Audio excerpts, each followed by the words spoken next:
ahead and bring this meeting to order. We ask that you have any cell phones, noise-making devices, please silence them now.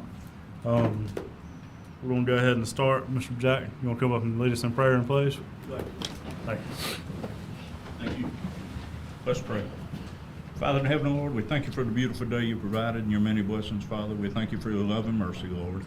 Lord, we thank you for this board, Lord, being willing to serve, Father. We ask you for discernment and wisdom for them as they make decisions that affect the residents and the county as a whole, Father. We ask that you lead and guide them and that everything will be in your will, Father. We thank you again for each family that's represented here, Lord. We ask you to be with the Pageant and the Thrift family as they suffer through the losses they had today, Lord. We ask you to bless them in a mighty way as only you can. Provide comfort to each of them, Lord. We thank you so much for sending Jesus. In his precious name I pray. Amen. Amen. I pledge allegiance to the flag of the United States of America and to the republic for which it stands, one nation, under God, indivisible, with liberty and justice for all.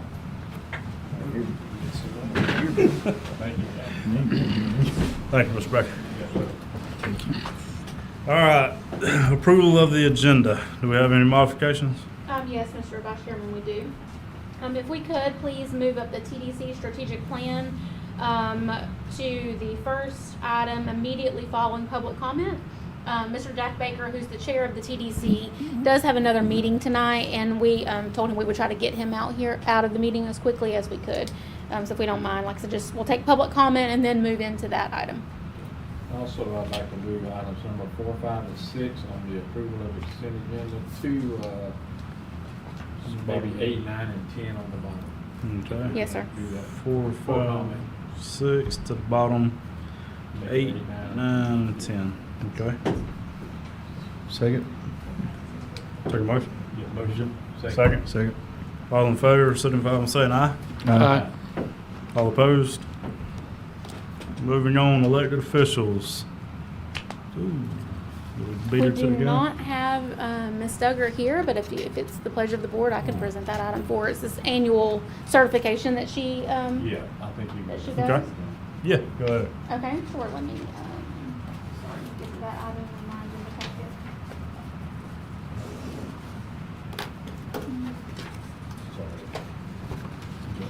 There you go. Okay, all right, sorry about that. Are we ready? Okay, so presented on behalf of Ms. Amy Duggar, the tax collector, is Resolution 2026-26. This is the dual tax roll, dual certification, excuse me. Amy has actually had to come ask for this over the last several years due to changes that the state has made on when the tax roll has to be certified, plus when that information has to be submitted in its official capacity. So you guys will see an attachment to the resolution there. It actually details this process and what the Florida statutes are that requires. Again, this is something that has, because of those timelines being so close together, this resolution has been adopted by the board each year for the last 3 or 4 years or so. Again, this is just a renewal of that same information that has to be published each year. I'd be happy to try to answer any questions if you did have them, but again, this is just keeping in line with Florida statute requirements, and that allows Ms. Duggar to do her job in accordance with those requirements. Okay. Any questions? Mr. Chairman, I make a motion to approve Resolution 2026-26. Read by title. Second. Motion and a second. Mr. Mando? Resolution 2026-26, a resolution of Baker County Board of County Commissioners of Baker County, Florida, providing for the extension of the 2026 assessment rolls pursuant to sections 197.323 and 193.122 Florida statutes and providing for an effective date. Thank you, Mr. Commando. All in favor, signify by saying aye. Aye. All opposed? Moving on to public comment. Do we have any speaker cards? No, sir. Not tonight. Moving on to Mr. Baker with the TDC strategic plan. Thank you, Mr. Chairman, Commissioners. Thank you for moving me up. A little busy today. So we are at the conclusion, I hope, of a long journey for a lot of us in revising the TDC strategic plan. You guys have had it for a few months. We made one change, and we'll talk about that in a little bit. Really, right now, I'd like to introduce Mr. John Wisnett, who was our project leader for North Star, and he helped us through this process, and he's got a high-level overview for you, and then I'll come back and talk to you about a few other things. Thank you, John. Yes, sir. Appreciate it. You're in trouble when they introduce you saying you've got the high tech, you know, the high. We'll see as we go along. My name is John Wisnett. I'm with North Star Destination Strategies, which is actually based in Jacksonville. But my home is in Nashville, Tennessee, and I talked to my wife just a little while ago. She said it was 104. So I'm glad to be in cool Florida this evening, for sure. I'd like to start by just saying a great word of thanks to Jack and the entire TDC for all of their work on this project. They've been great to work with, as has Sarah. Sarah has gone the extra mile in making this happen. So I really appreciate all of their input and all of their help. I apologize for the cane. I had some knee surgery, so I'm going to be holding on to this with all my life. Make sure I don't fall out in the middle of our presentation. Just to give you a little background, of course, and I'm going to go through this really quickly. The detailed strategic plan which you have has tons and tons of specific action plans and references to help you as you go through the process. So I'm just going to try to hit the highlights. Please feel free to stop me at any time as we go through it for questions, or if you have some at the end. But obviously the leadership of Baker County and the TDC decided it was time for tourism in Baker County to take the next step and to come up with a strategic plan. So we were delighted at North Star to be able to do this. My background is I've done this all over the country. My introduction to the tourism industry was I worked the Sky Ride at Opryland when I was in college. So that got me into the industry, and since then I've done a lot of work in tourism. Our methodology has been pretty simple. We started with our conversations with Sarah. We reviewed all of the existing programs that you have in place, all the heavy stuff, the demographics, the visitor materials, your budget, and so on. I came in for an on-site visit, which included a lot of things. Included a secret shopper experience where I come in as a visitor. Nobody knows I'm here. Nobody knows who I am. And I ask them questions, and I try to find my way around. I go to convenience stores and say, what is there to do in Baker County? And the primary response I got was, I don't know. So we've got some work to do there as well. And then also we developed a stakeholder survey, delivered that, and had used that as the basis for our stakeholder meetings. We looked at your competitive set and your complementary set. Those are the counties around you, including the city of Jacksonville. Even though it's a very different tourism product, they have a big impact on what you have here and visitors who come through. We looked at, particularly at the request of the Commission and the TDC, we looked at a variety of organizational structures for the program of work with tourism, and we'll talk about that in a minute. We did some quantitative research as well. We did what is called tapestry studies and CAP studies, particularly on Florida Georgia residents, and we really focused, to be honest with you, typically these studies are backward looking. They're where have visitors come from in the past, and what have they done while they're here.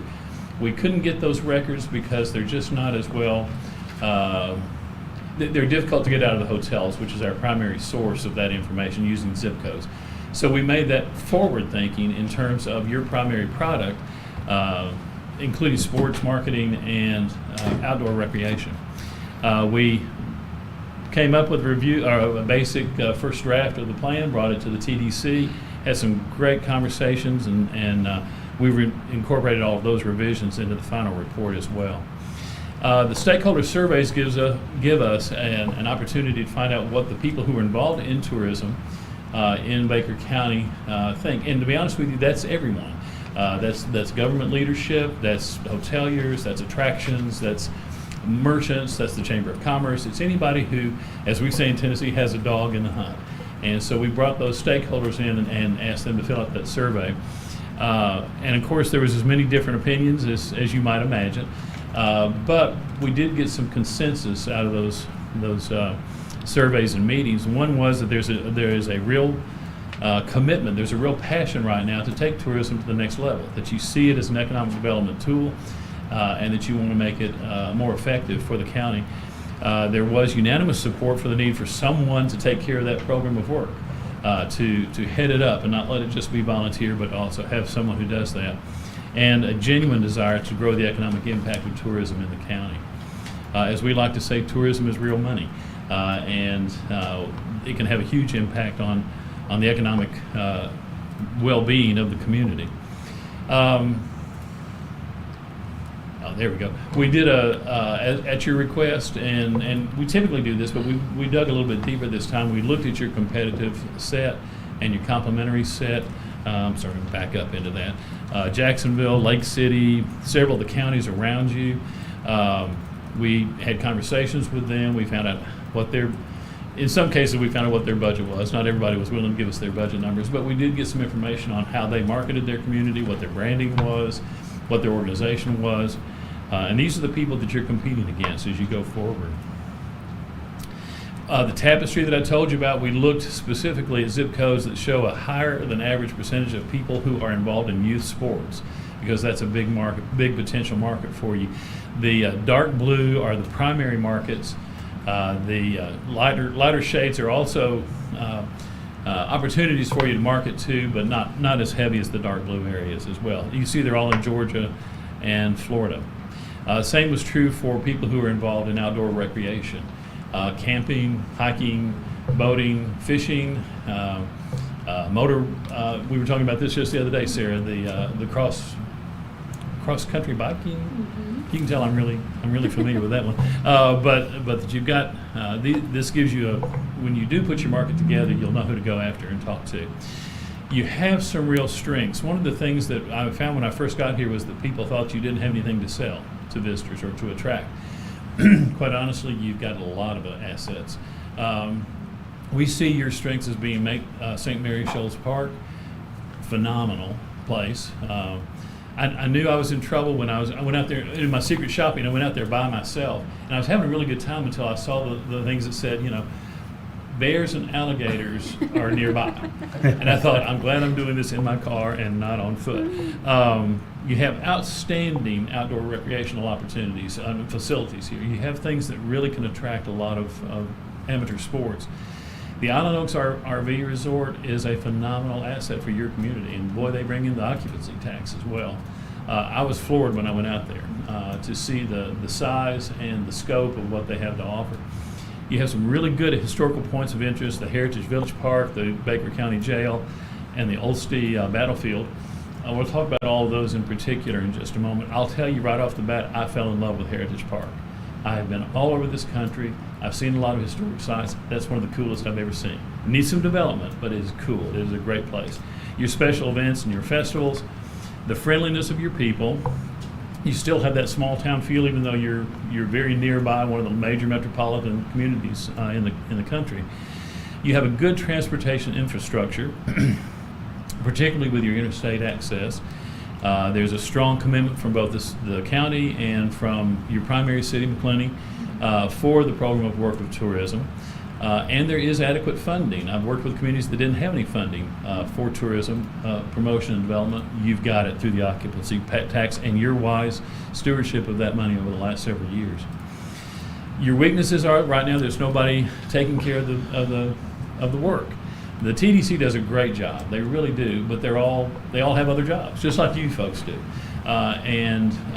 There's nobody who's directly responsible for putting that program of work together. There's a lack of knowledge about Baker County by potential visitors. People don't know you're here. They don't know what you have to a large degree. Your other nearby destinations already have their tourism programs in place. You do have somewhat limited hotel capacity, although I understand there's some conversation about some new inventory coming online. You don't have a visitor center which can assist visitors. That's one of those chicken and egg things, Until you have visitors, do you need a visitor center? Well, you're not going to have visitors until you have a good visitor center to help them. One of the things that we found was that the residents of Baker County themselves don't realize what they've got here. And that's a weakness in that they can't help visitors come and enjoy things. The number one reason people travel today still, and it has been for the last 25 years, is to visit family and friends. So they can become the primary sellers of your community. You have some great opportunities. Northeast Florida has a good traffic flow already of visitation, and you have an opportunity to capture a portion of that. You really do represent something different from the beaches and from the theme parks. You really offer that traditional small town feel and the open space that people are looking for recreation. And that's becoming more and more the trend in tourism. Yes, Disney's always going to do well and charge you a lot of money to do well. But outdoor recreation, the small town feel, it's called the Mayberry effect. People are looking for something quieter, safer, smaller, slower, and you have that here. Your primary market segments, we feel, are like leisure travel, outdoor recreation, outdoor sports, and ecotourism, amateur youth sports, your history and cultural attractions, and your special events. So you've got some things that, you've got some markets to go after. So let's look at the plan real quick. It's based on research, best practices, and stakeholder input. It's not just what, I could sit in Nashville and write a really nice plan, but it has to be based on what you in Baker County want it to be, which we get through the stakeholder input and from the research. It's meant to be broad in scope and succinct in its points. We don't want to cover every base because things change. Things will change, from day to day, from week to week. It's meant to be both aspirational and achievable. We'd like to say that in 5 years' time, you'll be raking in $80 million in tourism. Well, that'd be nice. It's not going to happen. It needs to be achievable because it's like turning a cruise ship. A cruise ship doesn't do this; it does this, and that's what's going to happen as you implement this program and start to attract visitors. We want to make sure you understand that these are recommendations to you and to the TDC and to the staff. Their implementation will need to fall under your leadership, and sometimes that you may put things in different priority order. You may give it a different timeline. Well, that's what you should do, and they should be looked at as a moving target. The plan should be looked at as a moving target. You can't just adopt it and put it on the shelf. You need to re-examine it frequently and see where are we going, do we need to change. There are 6 basic strategies that we are looking at: organization and budget, product development, marketing and advertising, sales, public relations and communications, and visitor experience and services. So we're going to go through those real quickly. And again, I'm not going to give you all the nuts and bolts. We'll give you some of the priorities on each. So let's look at the organization and budget. Our strategy is to create an efficient organizational structure that will effectively fulfill the mission of developing and promoting tourism, and to develop a budget that will support that mission for developing tourism in Baker County. I'm going to back up here. Let's look first. These are the primary goals. Provide ongoing leadership through the TDC, and I do see that I have BCTD, so you're going to have to create a new agency, I guess. Develop, adopt, and operate under a Baker County tourism vision. Have a designated organizational structure. Secure a staff to do that work by recruiting and hiring a tourism director and other staff down the road as might be required. And develop and adopt a budget that will properly fund this program of work. Let's look at those just a little bit. Let's look at your TDC structure. By statute, you, as the commission, appoint the members of the TDC, and those statutory members include elected officials, owners and operators of hotels and other tourist accommodations, and other individuals involved in the tourism industry. We're recommending that you keep that structure in place, but we also are recommending that you add a couple of members, one from youth sports and amateur sports, representative who can really help you a lot in identifying those events that we can bring into the county. And because of the important place that they are taking right now, we feel like you need a representative from Highland Oaks as well on the TDC. We talk about vision. Vision will guide everything that you do. You've got to, you need to have a reason to say this is what we do. A good vision will allow you and the TDC and the staff, once they're put together, to get about the business of doing what you want them to do. And at the same time, it gives you a broader view of what the program is supposed to be. We put this together as a recommendation. Obviously, you'll want to take it, and the TDC may want to come back with a different wording or whatever. But But our recommendation is that the vision of the community, tourism stakeholders, and government officials is that tourism in Baker County grows in a way that is steady and managed, in other words, step by step, but which results in a positive economic benefit for the community. That's the bottom line. You want to see those dollars come in through visitation. We refer to tourists and visitors as temporary taxpayers because that's what they do. They come into your community, they spend their money, and they also give you tax revenues as well. So it does have a positive economic benefit to the community, which actually turns over several times. At the same time, we think part of your vision, which we got back from the stakeholders, that you want to protect the county's natural, historic, and cultural resources and the quality of life enjoyed by your residents. So it's a both and. We want to grow it, but we also want to preserve what we have, if that makes sense. In terms of your organizational structure, we have presented in the strategic plan 3 possible structures. Each one has its own unique benefits and disadvantages, and each one of the recommendations we made to you includes examples of other regional tourism programs, as well as some others outside, but they're the same type of community that you are. The 3 structures that we have presented in the plan is that either A, be a function of Baker County government, B, a function of the Baker County Chamber of Commerce or some other 501c6 organization that you may look at, and your function as an independent agency. I'll go into pretty good detail in the plan about the advantages and disadvantages of each.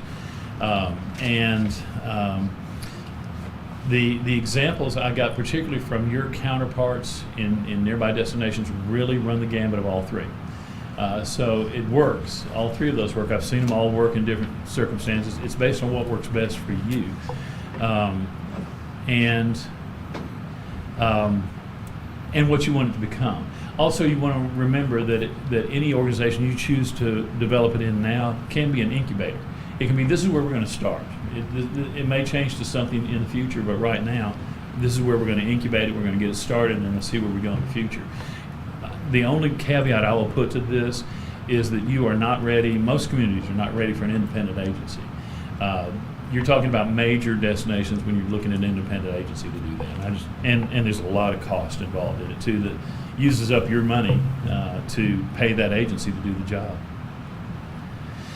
In terms of your personnel, the specifics of the salary, benefits package, and so on depends on which one of those structures you choose.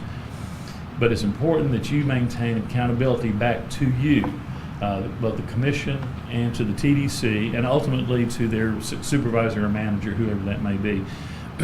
But as the county commission in particular, you are the stewards of that occupancy tax, and you want to make sure it's being spent the way it will bring the best benefit back to the county, which I know is also the goal of the TDC.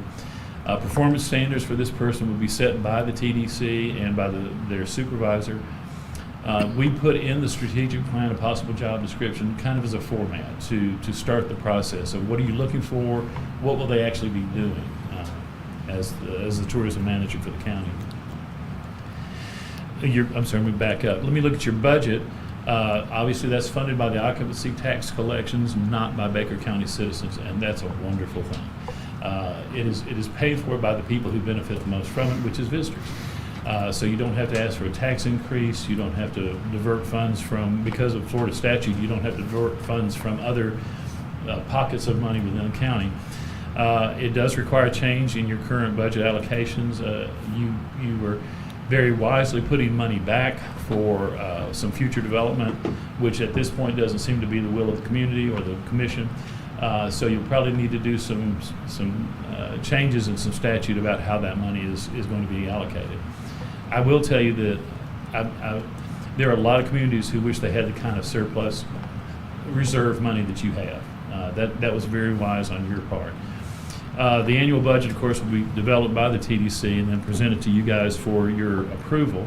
And if I'm correct, Jack, the TDC has already presented a preliminary budget for their consideration.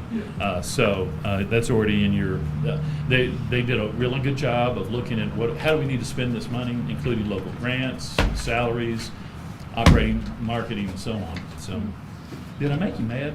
No. That's the attachment to the plan. to the I last understand, We're on. I understand. Let's look at product development. You do have some great assets, but it's important to develop those that will increase both visitation and increase the visitor experience once they're here. We want to make Heritage Park Village an improved visitor destination. The same is true for the Old Baker County Jail and for the Old Steve Battlefield State Park. Am I pronouncing that correctly? Olusty. Olusty. I Gotta don't put a even more southern close. drawl I'm on so that, sorry. don't Olusty. Thank you very much. I've been there, but I just can't pronounce it. Let's talk about Heritage Park for a second. Again, what a unique product that is. I went out there in my secret shopper experience, and I stayed there probably 2 or 3 hours, which I know is more than what most visitors probably would, but I was fascinated. It is unique. There's nobody that's got something like that. There were some. Of course, there are no docents. There's nobody to tour you at that place right now, and you can't get inside the buildings, which I wanted to get inside.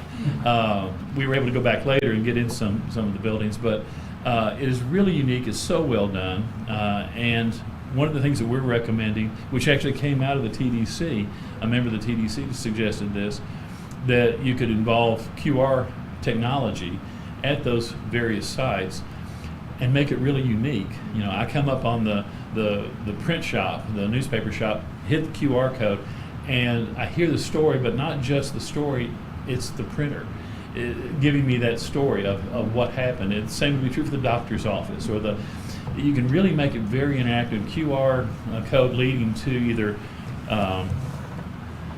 information on the here or a voice on here has really become a very popular thing. And you've got it's not overly expensive to do. And I think you have some talent, local talent that was suggested through the TDC, utilizing some folks that you have that are that have some skills in theater, who could do that kind of work for you. We are recommended that in the future you look at opening and operating a visitor center at the McClellan Depot. We just think that's an ideal place. It's a good central place. It's a great building, and it can house both a visitor center as well as perhaps offices for the tourism program, and possibly have docents who could help people tour the facility. And then, of course, you're going to feature all of that in your marketing and advertising. Looking at the Old Baker County Jail, interesting. I'd never been. Well, actually, when I was a young man, my dad had a sales territory in South Georgia, and he took me to a couple of old South Georgia jails, which really instilled in me I never wanted to get in trouble in South Georgia. But it's a really interesting facility. It has such an important story, and that's the deal now. It's not just here's an attraction. It's here's the story. And you've got that. I know you need to work with the Baker County Historical Society to enhance that product a little bit and hopefully establish some regular operating hours. You can't sell something that people can't go see. So you want to do that. Again, you'd feature that in your marketing. Looking then at the Olusty, see, I got it. There you go. Battlefield Park. I went out there and left because there wasn't anything to do. I couldn't do the hiking, obviously, and I'm sure that's an important part of it. The small visitor center that was there was not open when I was there. So I think it's got a great story. To my understanding, it is the major Civil War battlefield in Florida. And there are thoughts and conversations about eventually building a new interpretive center, and it would be open all the time. So we recommend that you work with the state of Florida, that you work with the state parks system, and there's a lot of people locally who are very interested in that, to make that a regularly operated comprehensive museum and welcome center so that people can, again, hear the story of the battle. Let's talk about marketing and advertising for a second. That's a big part of what any tourism agency does, and its primary purpose is to make travel consumers aware about Baker County and coming to Baker County. So the primary objectives and goals, of course, you've got to allocate some of your budget to that, but you want to make sure those budget expenditures give you a good ROI. You want to leverage your marketing funds with local, regional, and state partners, co-oping. Make sure marketing funds go twice as far. And it's basically low-hanging fruit. It's free money. Develop a new community and tourism-specific brand that will identify Baker County and will help you in your marketing, not only your marketing, but also your local businesses. A lot of community branding not only affects tourism, it affects economic development, it affects community pride and sense of place. So we're thinking that's an important thing for you to do in the future. All of those other communities that we showed you a few minutes ago, they all have developed that brand. You want to establish those priority markets. We've talked about those, your Georgia, Florida, and other markets. You want to increase Baker County's visibility through digital platforms. When I first started in tourism marketing, the idea was you'd put an ad in Southern Living that had a coupon on it, and you send the coupon back, and we'd send you a visitor brochure. Now it's all digital. You still might put an ad in Southern Living, but guess what it tells you to do? Go to the website. And so the advertising today, tourism advertising today is very emotional, very graphically pretty, but sends you to the website to get the information. And you don't currently have a Baker County tourism website. The Chamber of Commerce does some tourism, has a tourism section, but that's not their primary function at this point. And so you need a separate Visit Baker County tourism website to do. You also want to have a strong Baker County tourism presence on all the social network platforms. We'll talk about all those in a minute. Budgeting, again, you want to make sure there's enough money put in the budget to handle marketing promotion. We always, when I ran a convention and visitors bureau, I would never spend a penny that I didn't know what was giving me back at least 3 or 4 pennies. And you need to have good ROI on it. Actually, if I was only bringing back 3 or 4 pennies for every penny, I was probably going to get fired, but it was for more than that. You want to make sure that you are getting a good return on your investment for that advertising.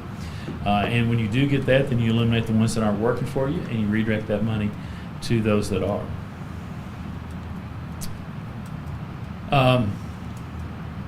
You want to leverage your co-op opportunities.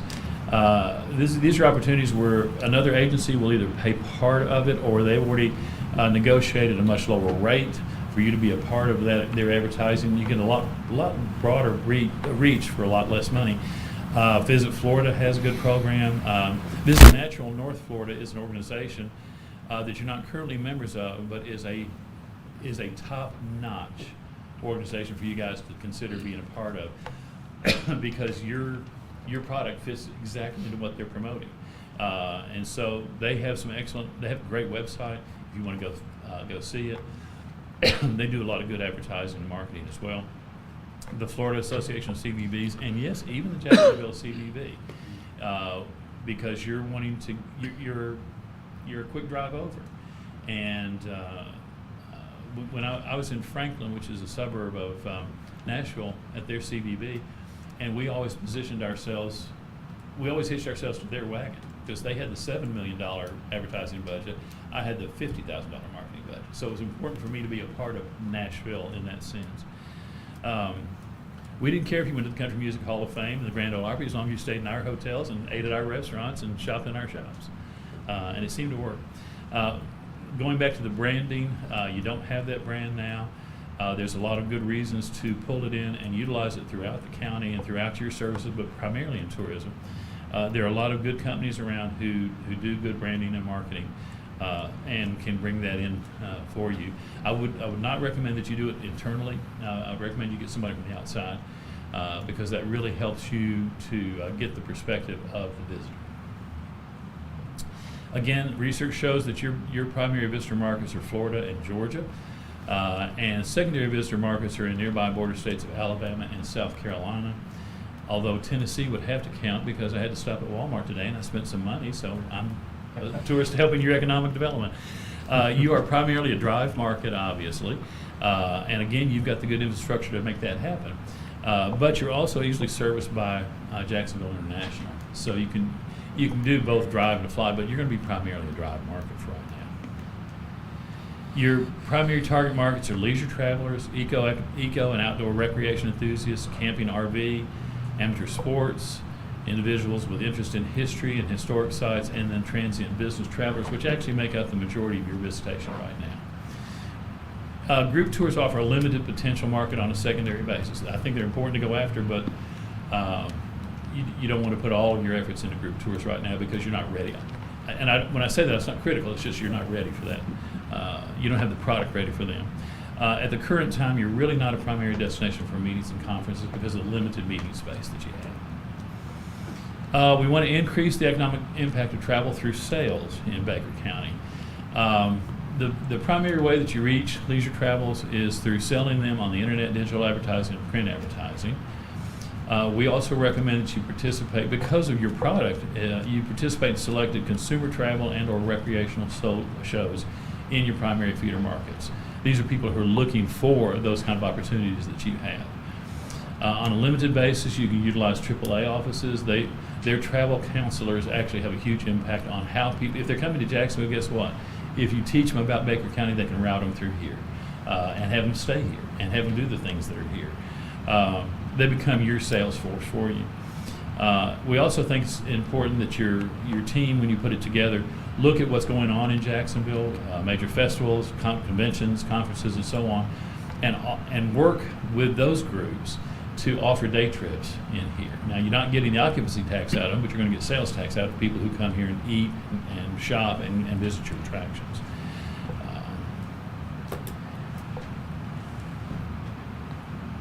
There we go. Looking at the sports marketing, there we go. Again, I'm sorry, yes, here we go. The first thing you need to do is inventory your facilities. What have you got and to whom will it sell? What can you host or what can you not host? And just as important is to make sure that you work with the Parks and Rec Department to look at calendaring, because we recognize that the primary purpose of sports facilities in your community is to serve your residents, is to serve the citizens. So you want to make sure that you're not pushing them out of usage to bring these other folks in. And usually that can just be a calendaring thing. You want to work with the local lodging community to make sure that they're ready for sports teams to come in. Can they handle them? What are their policies? Identify the events rights holders of amateur sporting events and tournaments. I've learned so much about amateur sports in the last 10 years that I didn't know because I have children and grandchildren. And traveling teams, it's huge business. When I first started the CVB, when I first started a program of sports marketing at the Convention Visitor Bureau that I was a part of 20 years ago, I had a good friend who had been very successful in it, and she said, "John, don't go after the boys' softball teams." And I said, "Why not? They're good business." She said, "Well, yes, but when they come in, they put 20 in a room, and when they don't win, they go home."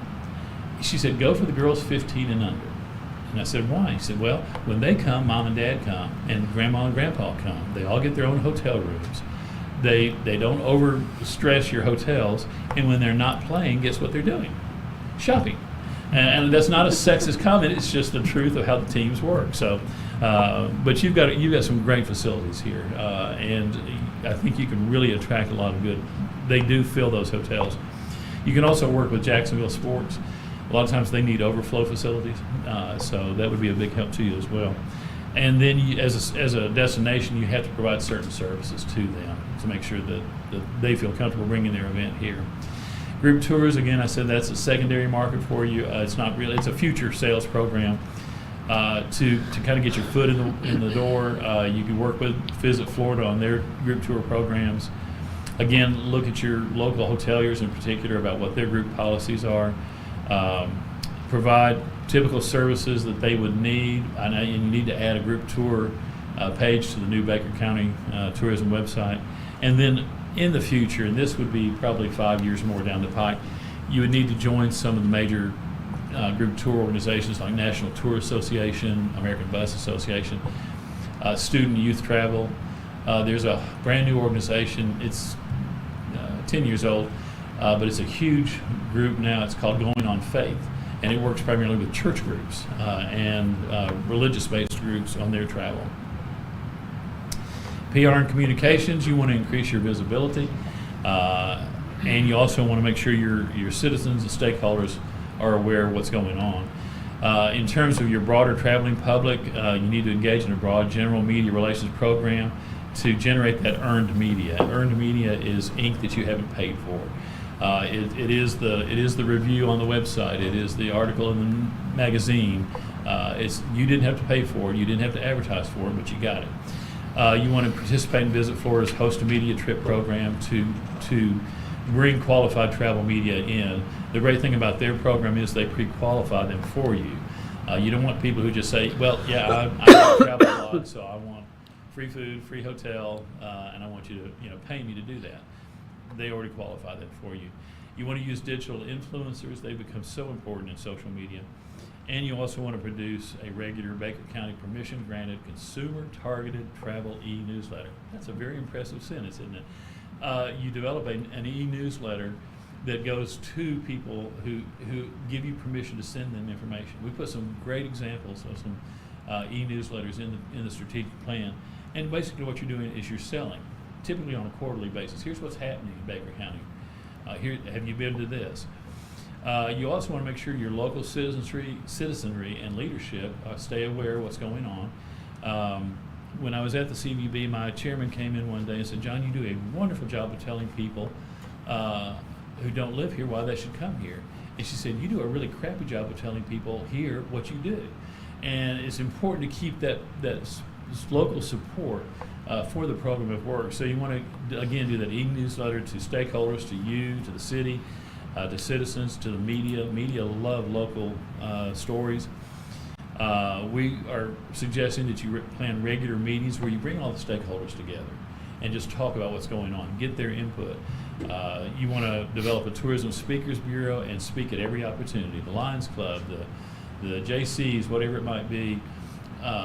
Your tourism group needs to be like the Energizer Bunny that keeps on going and going and going and keeps that forefront, keeps that in the forefront. National Travel and Tourism Week is a thing through the U.S. Travel Association, no cost. It's a great way to boost the awareness of tourism in your community. And we also are recommending that you work with the educational system here to educate and present to young people, educate the professional opportunities that are available through the tourism industry. It's a genuine career path now. So certainly something they want to look at. Finally, visitor experience and services. You want to make sure that you're taking care of the visitors when they get here, and that the general rule is for every hour of travel, I need 2 hours of experience as a visitor. So you want to make sure you're providing them with what they need. You need to give them some tools. We're suggesting that you look at, and this would probably be a midterm to 3 to 5 years down the pike, start looking at some wayfinding signage for your community that helps visitors find their way around. I got lost twice trying to get out to St. Mary's. I didn't get lost. I went past it twice because I didn't know it was there. I couldn't find it. Here's the sign. And so, it would have helped me to have signage to get me there, or signage in downtown that says, for example, the visitor center is at the Heritage Park. Come this way. Just some branded wayfinding would be very important for you. It also helps your community kind of have a sense of, we're cool. We've got a place.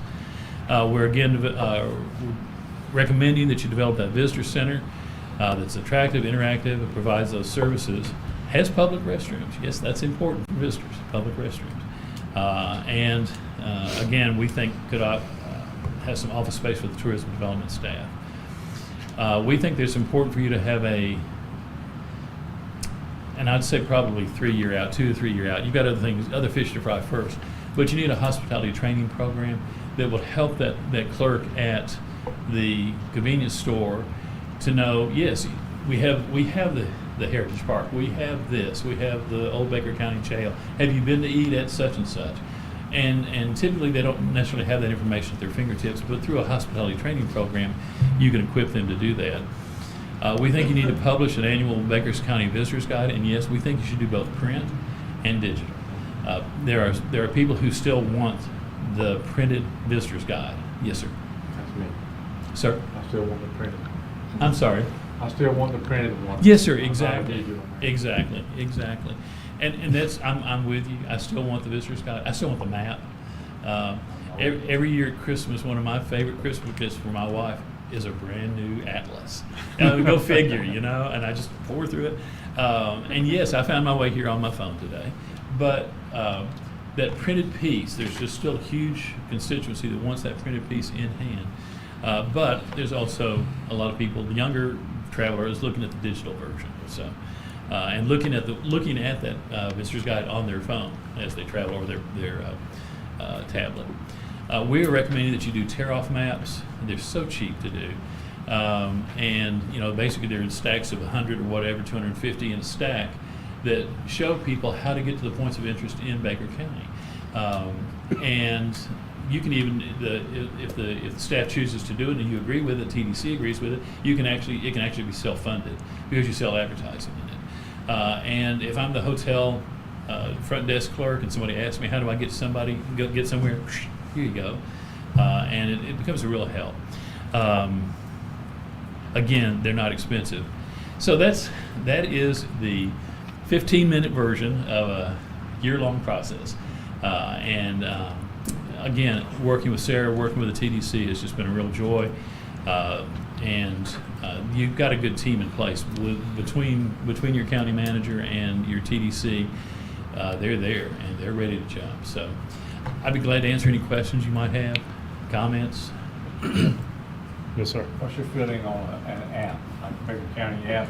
You go there, and then that's where you scan all your digital. Yes, sir. Yeah, I would recommend that as part of your digital promotion. Yes, sir. Good point. I should have included the app on here. Yeah, Yes, sir. I've seen everything digital. I didn't see apps. Yes, I sir. didn't know how important really that was. Yes, To me, sir. it seems to be. It is. Yes, sir. Correct. And it's important to make sure the app stays active and current. Right. I've got 2 or 3 apps on my phone that they don't work anymore. And so, you know, you can't just create it once and not. Right. And you've got such a vast IT staff here. No, you'd probably want to contract that out, I would think, to somebody who does that. The good thing about your startup program is not everybody has to be a full-time staff member. Your tourism director probably, again, that would be at your discretion.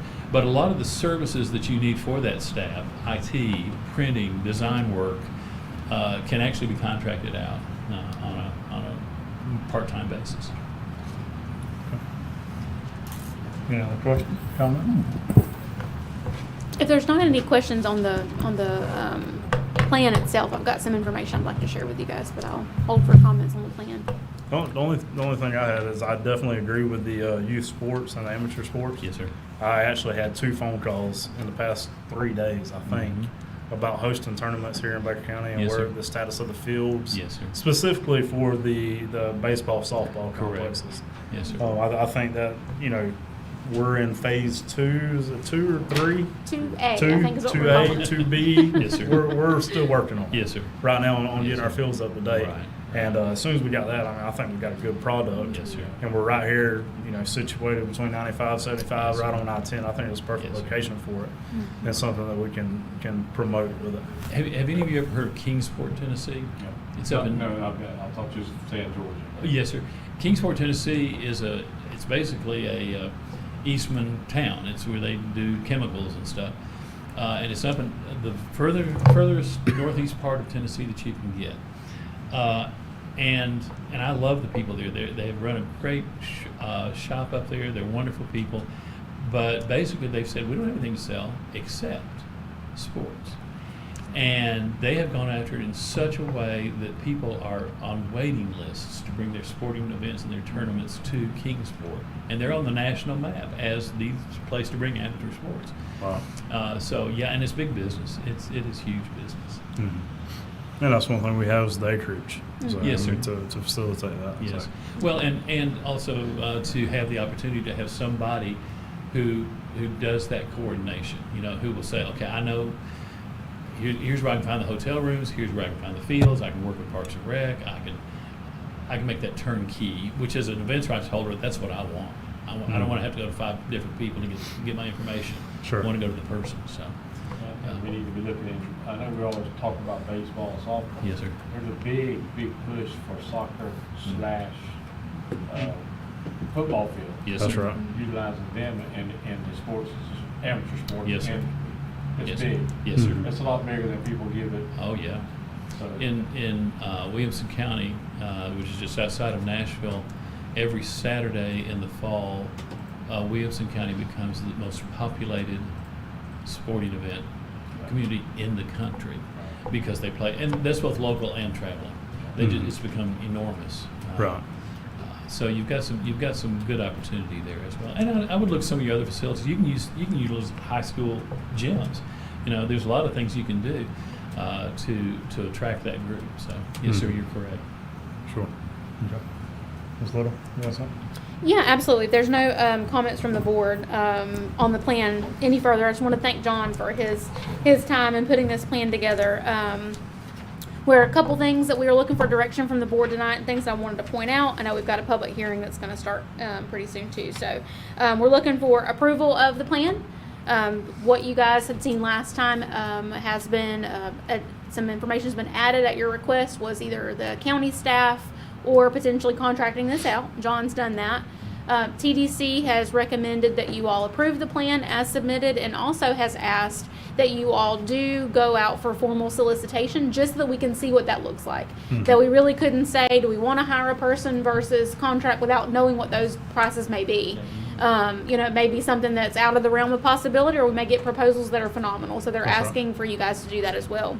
And then also in accompanying the plan itself, you do have your budget for the year that the TDC has approved. That is just our annual revenue. That is not touching any of the money that is in the reserve account for the TDC fund.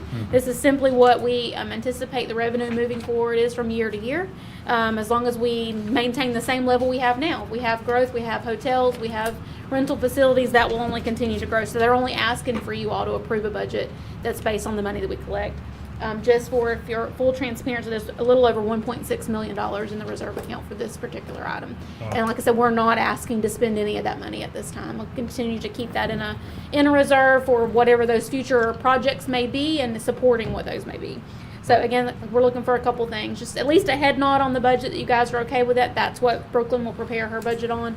And then, like I said, Jack, representing the TDC, is looking for approval of the plan and to go out for solicitation. Ms. Yeah, Burke? we'd like to send out the RFP just to see what it looks like, see who's interested and what they think they can provide, and see what kind of costs. And then we can compare it if you want to look at the, somebody under your purview and under Sarah's purview as a government employee. I think we need to look at it Yeah. the first time for sure. And that was the consensus of the TDC too. Yep. It's just not me.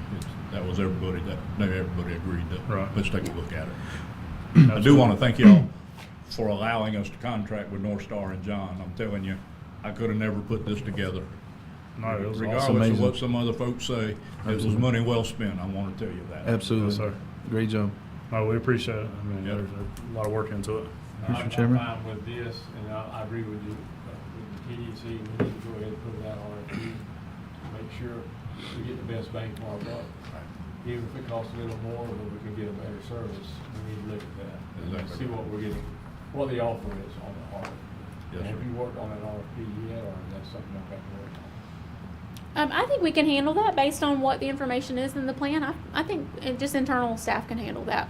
Okay. Yeah, that's why we asked him to put a job description together for that, for Yeah, I that see person, and that. give us some ideas, you know, Absolutely. and. Yeah, I think and we've the got other enough to stuff do in the that. plan that he went over, I think we can incorporate a lot of that stuff in there. Mm-hmm. And then moving forward, it's gonna be more action, what Right. exactly we're gonna be doing, what we're gonna be looking to do.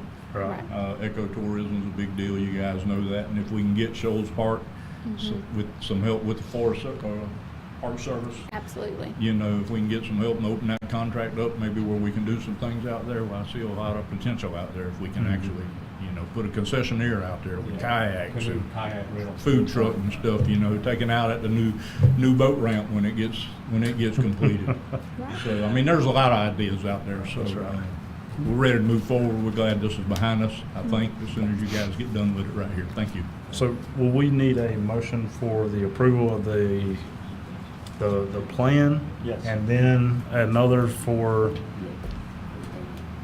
so we need two different Budget's ones? part of the plan. Yeah, I think budget's The part of the plan. plan. Well, I agree, meant yeah. for the contract versus employee section. You could do 'em Honestly, I'm not sure together, that it couldn't needs we? to be a motion. I think it's in the plan, and you guys are all in agreement that, yeah, let's go ahead and do that. So I think really the formal action would just be approve the plan as submitted. Mr. Chairman, Yes, sir. can we discuss it first? Yeah. Were you going to discuss or make the motion, Commissioner? And this may not be of any kind of importance, but if you look at the budget, the numbers just don't match up on the budget.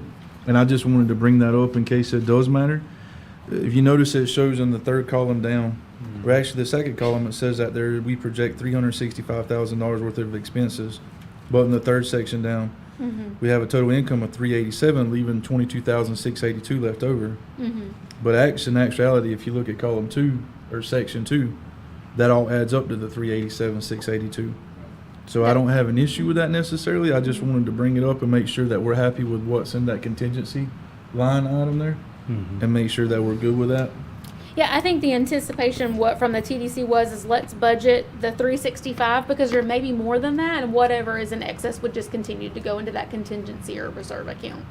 And anything over the 365 would be reported back to you all for approval on expenditures. It would Because just, that would be going over the budget. We'd have to right, amend it. absolutely. Yeah, the 365 is what is anticipated. You can see the contingency was increased to include that overage of that 22,682 that they weren't planning to spend. So, yes, Right. they were intending on accounting for that as like a reserve fund. Okay. What's the pleasure of the board?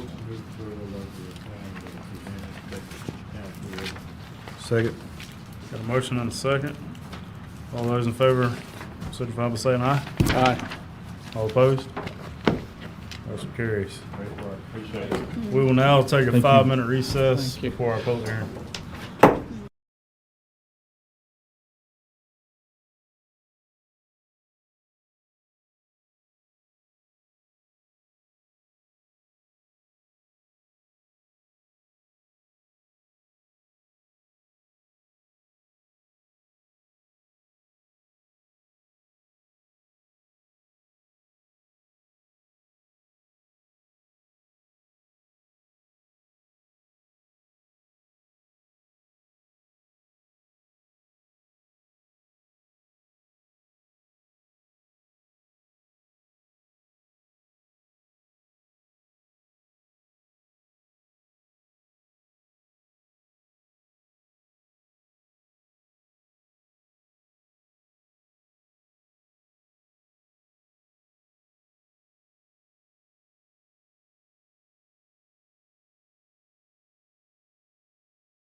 And you're live.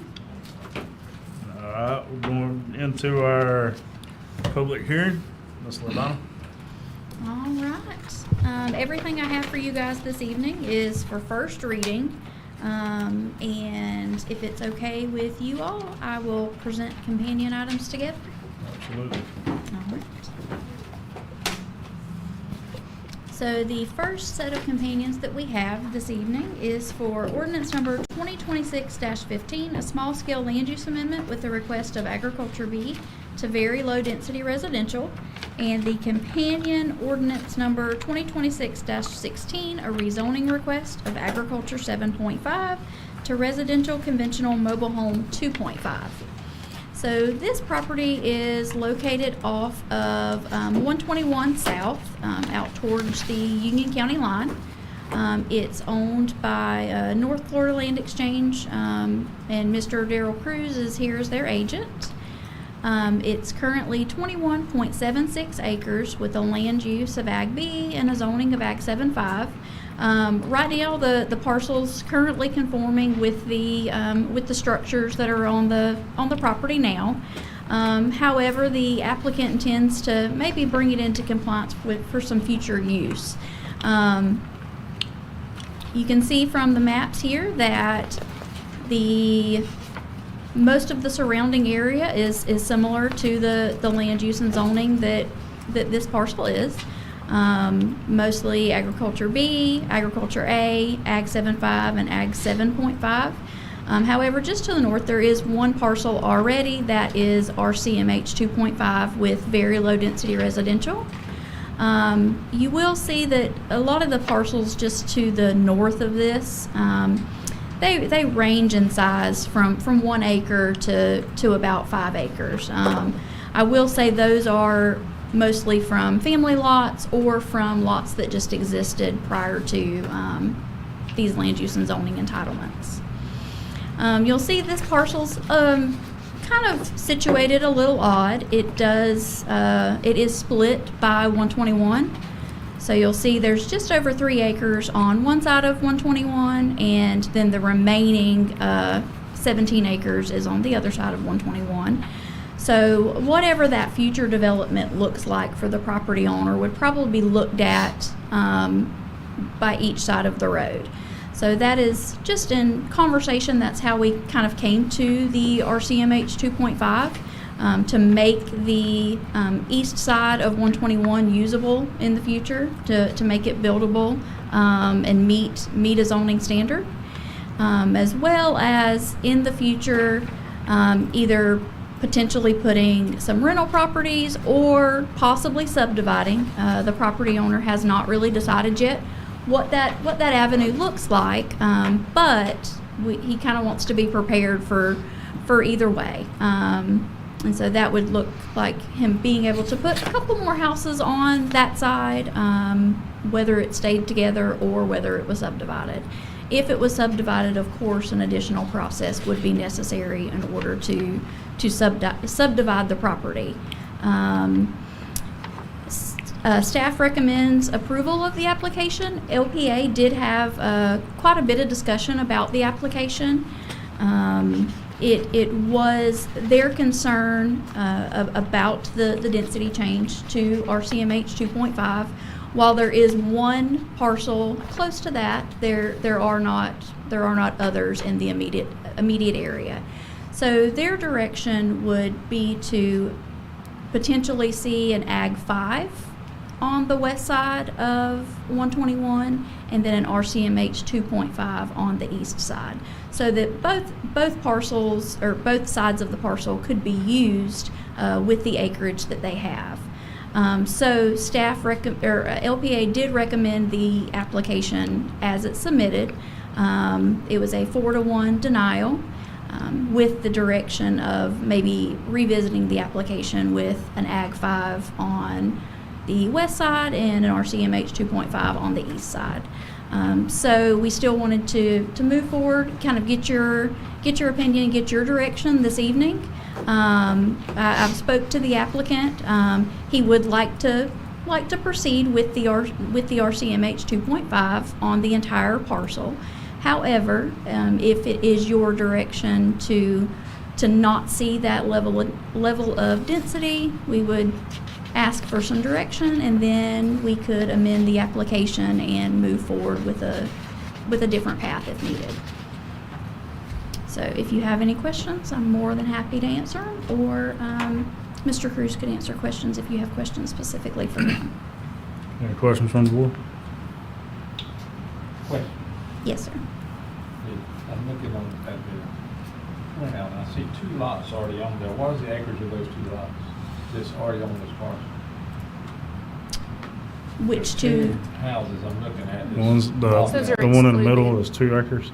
Yeah, so those are excluded. The- Those are not part of this. So you kind of have an odd shaped.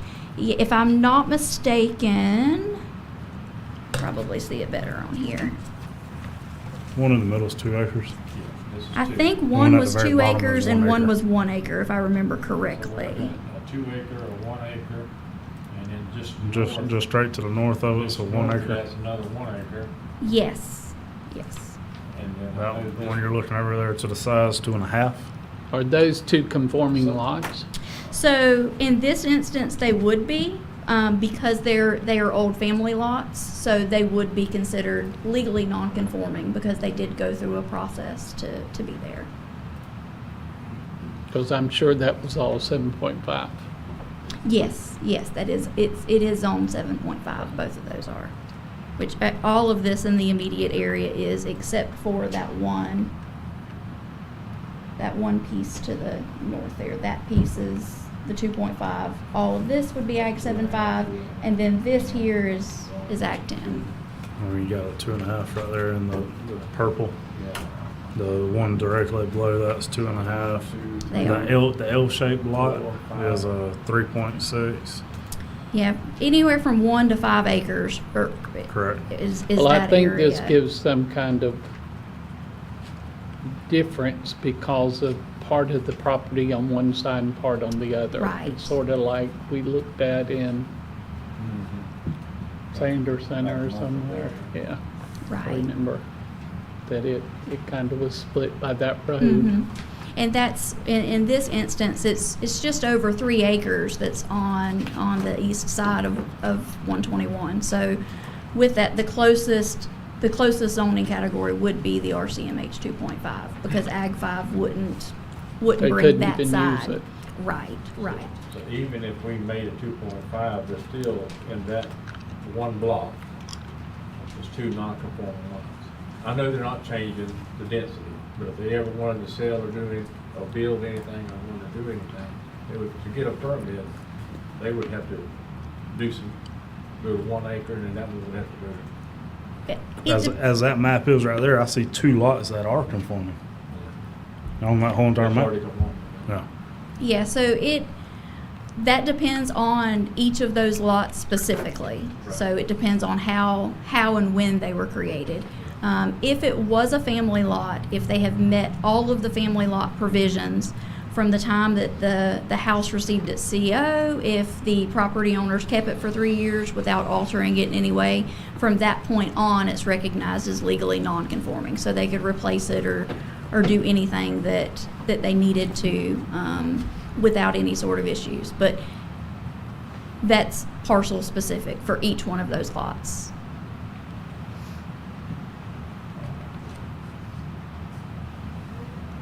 So the recommendation basically of the LPA was 5 acres on one side, road 3 on the other, Yes, sir. or 2.5 on the other. Yes, sir. And their reasoning was spot zoning? Their reason, yes, spot zoning and, what area, what are you bringing in with additional density? So, is that an area where you want to see a 2.5 acre density? What sort of culture would you be starting? From a staff perspective, that was not a concern for staff, just because the lots in the area were already of a smaller size. And which is the same thing I'm seeing. Yes, sir.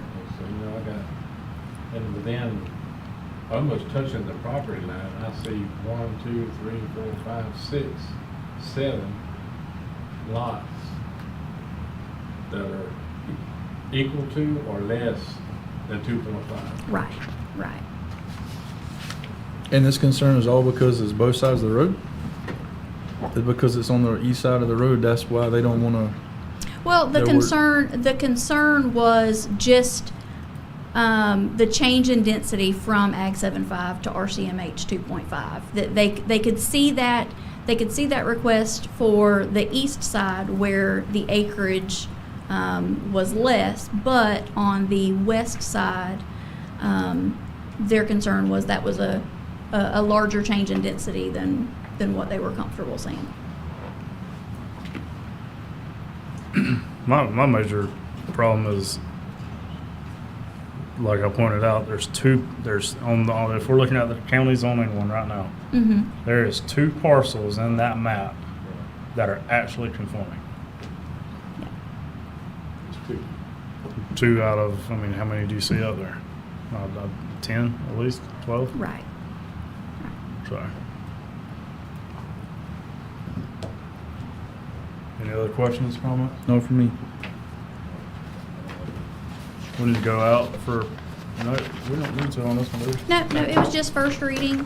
Like I said, our Yeah, only public. request was Yeah, if, do I need to go out for public comment? Yes. We should already be.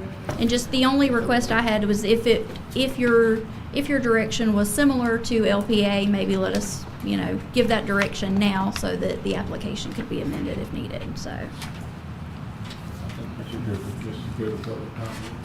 We got a public comment on this, huh? Any public comment?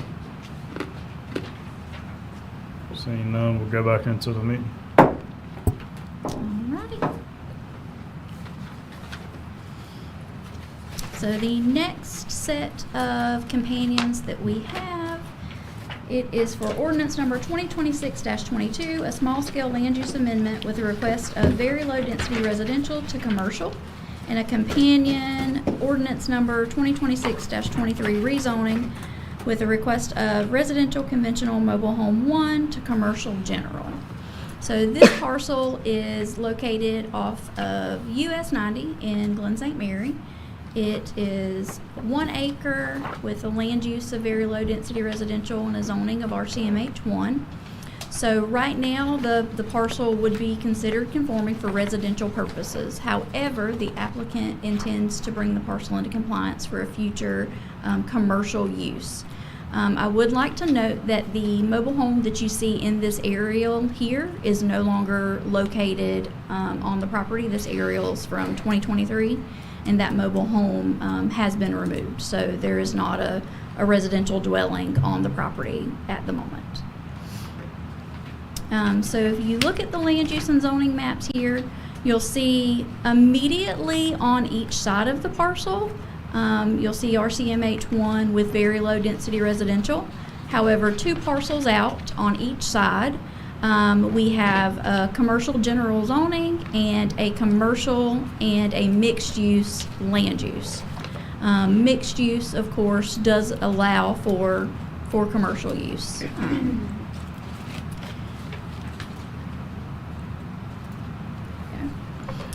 So it is the applicant's intention to use this for commercial purposes, more specifically some office space. His intent is to put an office building there and rent out some office space. A development application would be required for that to ensure that he meets all of the county, state, and ADA standards prior to commencement of that commercial use. That would include any sort of buffering requirements and those sorts of things. Also, if that intention of office space were to change, because when we go to a commercial general zoning, it does open it up to allow for anything within that commercial general. So if that plan were to change from office space, that development application would still have to meet all of the parameters for whatever that proposed use is at the time. Considering the proximity to other commercial parcels along US 90, which is one of the main thoroughfares, This is, you know, one of those areas that we would want to see that commercial use. Also across the street is there's a dog grooming across the street. It is in a residential zoning, but qualifies for a home occupation. So that allows that commercial use within a residential zoning. So staff recommends approval and LPA recommended approval as well. And the property owner is here if you had any questions for him. Any questions for, or we need to go in the public? You supposed to go in the Do you public have first? any comments from the public? I did not receive any comments. Other development review didn't? No comments sir. after this? Okay. No, sir, we didn't receive any comments. So it's before you get to 139B. It is. So the Between those two. mixed use parcel that you see right there, that 139 is right here. So that's where that, I'm not sure what it's called now. Is it still called Yeah, Hog I don't Rider? know what it's called Yeah, either. whatever that Used is, to that be the building is. store. Yes. But that's where the mixed use parcel is, to kind of give you some proximity. To me, it's where you want commercial. Highway 90, right outside the town of Glen. And they're requesting what kind of zoning? Commercial general, Commercial general. Or Small industrial. Right. right. It's sitting between two of them Right. currently. Yeah. Yes, sir. I don't- And then the church is RCMH 1. So it's sitting in between all of that. Yes, sir. Okay. Okay. Did you already did we do public comment for that one already? No, we have to. He can ask for Do we got any public comment on this one? Trying to figure out this whole gavel thing. Yes. We're going, Now we'll go back to. go back into our regular. He's You use it holding a it with lot more than anticipation. than Chairman Mann does, I can tell you that. That's all Is I that have all of for them? you this evening. Thanks. Thank you. Sweet. Thank you. Go. Is everybody good up here to keep rolling? Yep. Keep Okay. rolling. You left off on consent agenda, Mr. Chairman. All right, we are on consent agenda. Move approval of the consent agenda with the changes. Second. Got a motion and a second. All in favor? Aye. Aye. All opposed, same sign. All right, moving on to new business item number 2, approval of grant acceptance, EMPA, Mr. Blanchard. Had a good time to find it. Good evening, Chair and Board. So the EMPA grant is a recurring grant that the Department of Division of Emergency Management puts out to each of the counties every year. What I did is, in our particular case, it's $105,806. I just duplicated the budget we did last year. It's what we use to operate several different things. It helps pay my salary and benefits. There's some trainings and some utilities and things like that for our Division of Emergency Management that takes care of. We use 2 grants. One is EMPA and the other one is EMPG. They just come at 2 different times. This one is EMPA. If you look at the basic budget in there, again, it's duplicated from what's last year. The utilities and services, those are reoccurring monies, including my salary and benefits that happens. Really, the only thing that may change a little bit are the supplies in this particular grant. Of course, we use some general fund money as well to operate emergency management. And again, in this case, it's already an award for us. It's not like we apply for it and then get it. This all went, they already sent it to us. This is our budget that we're submitting to them, and I'm asking for your approval to submit it. Okay. And this is one we've had previously. Yes, Just even couple before my of- time, it's a reoccurring That's grant. right. Yes, That's sir. right.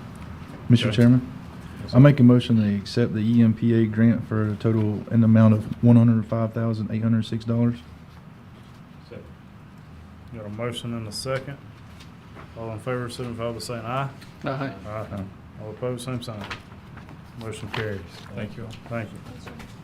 Moving on to grant acceptance, hazard mitigation for watershed planning, Ms. Combs.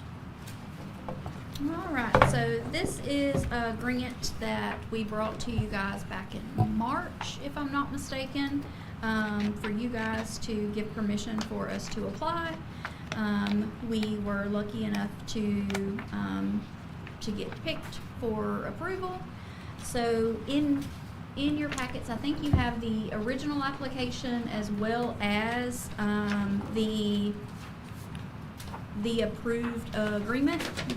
So the pages that are highlighted in blue at the top or have the highlighted strip at the top, that's the actual application that we submitted. And then after that is when the actual, the grant documents. Most important pages on the actual agreement, page 1 lays out the dates, which is March the 11th of 2026 to May the 31st of 2028. That start date actually goes back to the day that we applied. And then the amount of federal funds Obligated? I cannot spit that word out today, is $256,037. And then the next 26 pages is a whole lot of standard FEMA verbiage. But if you go all the way to page 27, that's where you're again going to see the exhibit with a breakdown of that total award number. And then if you go to page 32, that actually lays out the deliverables and the time frame. So you'll see kind of a brief summary. It's to create that preliminary watershed master plan, and then to actually, the second part of that is to revise any drafts and actually submit that to CRS for updating of our CRS rating. So you'll see the deliverable amount on the first section is $256.37 and $85,345.67 for a total amount of $341,382.67. And then if you look at page 34, You realize you shows- give us a packet and you're referencing all these page numbers and not one page number on our packet. Yeah, it is. It's at the bottom. Yeah, it should be at the very bottom of.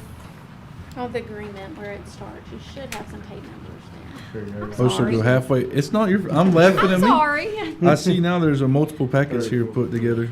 Yeah, so I get to only pull out my pieces. Oh. So I apologize. Well, then I know it's okay. It's, so what page are we on? Hold on. So now we'd just be on on page 34. And so that's where you see the breakdown. This is we have a 25% match. So you'll see that's where that $256.37 and that $85,000 come to. You'll see on our budget request form that it is not listed in this coming year's budget. That is because they are allowing us to use in-kind services for our $85,000. So it doesn't lay out as a budgeted amount because we are allowed to use in-kind services, and that will come from a couple of different departments. That will not just come from us, it will come from us, Public Works, Emergency Management. A lot of different entities will be working on that. So that's where you actually see that breakdown. So those were kind of the bullet points. I know that's a lot. When they initially sent this over, I thought, my goodness, it's going to take 3 days to read this. But I did send it. I sent this over to Dennis and John, to Sarah, and to Remy, our grants manager, for them all to review it as well, just to make sure there was nothing that stood out to them before we brought it in front of you. And there were not any concerns shared with me. So, got any other questions? No, the only question I have is, are we specifically, are we sure that the in-kind services are going to add up Yes. to the amount? We ain't Yes. gonna We have come to back track and- all of that, but yes. Yes, Okay. it's gonna require some very detailed tracking, but I'm Okay, good. Well, I'm just confident we making can make sure that that happen. it's not going to come back to us later and we got a $100,000 line item or something. Right. And Remy and I have already had a discussion about getting together in the next couple of days to to make sure that we're on the same page as to what that tracking looks like, so.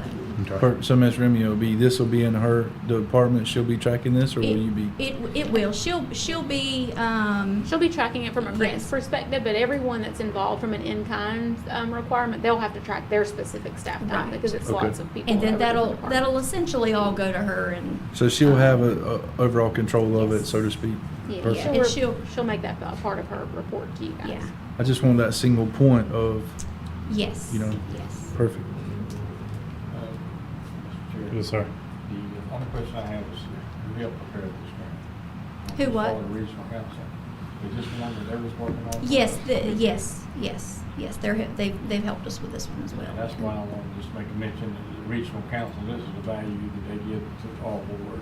Absolutely. This is something Right. we couldn't have ever done with our staff without the regional Right. council. Yeah, they've really helped us break down that scope of work and how to separate what we could, those services that we could provide versus services we couldn't. This So they grant would were, cost what we pay them annually for Yeah. everything that they do. Absolutely. You're And absolutely they have right. some contract services that they will also provide as part of Right. this grant. There's some Yes. other information that we'll partner with them on. Having good partners in the regional Absolutely. council. Well, we would have had to pay a grant writer to do this just for this one grant. yeah, We did so absolutely. many others, so, I'll talk about that later in the thing, I just wanted to bring it up. Yeah, absolutely. Any other questions, comments? Second? Have a motion and a second. All in favor signify by saying aye. Aye. All opposed, same sign. Motion carries. Moving on to new business item number 4, resolution 2026-27, the FDOT County Road 125 to I-10 to US 90. Ms. Little? Yes, sir. Thank you, Mr. Chairman. So presented before you tonight in Resolution 2026-27 and the accompanying agreement. These are those agreements we're all very used to. We're very appreciative of DOT and these funding projects that they do Yes, for us. we are. Because this is a big one. This is from County Road 125 from US 90 to Interstate 10. So if you guys have driven that stretch of road over the last year or so, it's actually gotten pretty bad. Our road department has gone in there and done what they can to fill some of those potholes and things, but this stretch of roadway is in desperate need of resurfacing. So what's presented before you all tonight is for the design, construction, and engineering and inspection of that section of roadway. Again, County Road 125 South from US 90 to I-10. Staff recommends approval of Resolution 2026-7 and read by Me too. title so that we can submit this on to DOT. So, Second? That's a read by title, correct? that's what she Yes. said. Read by, there we go. So I've got a motion and a second. Mr. Manager.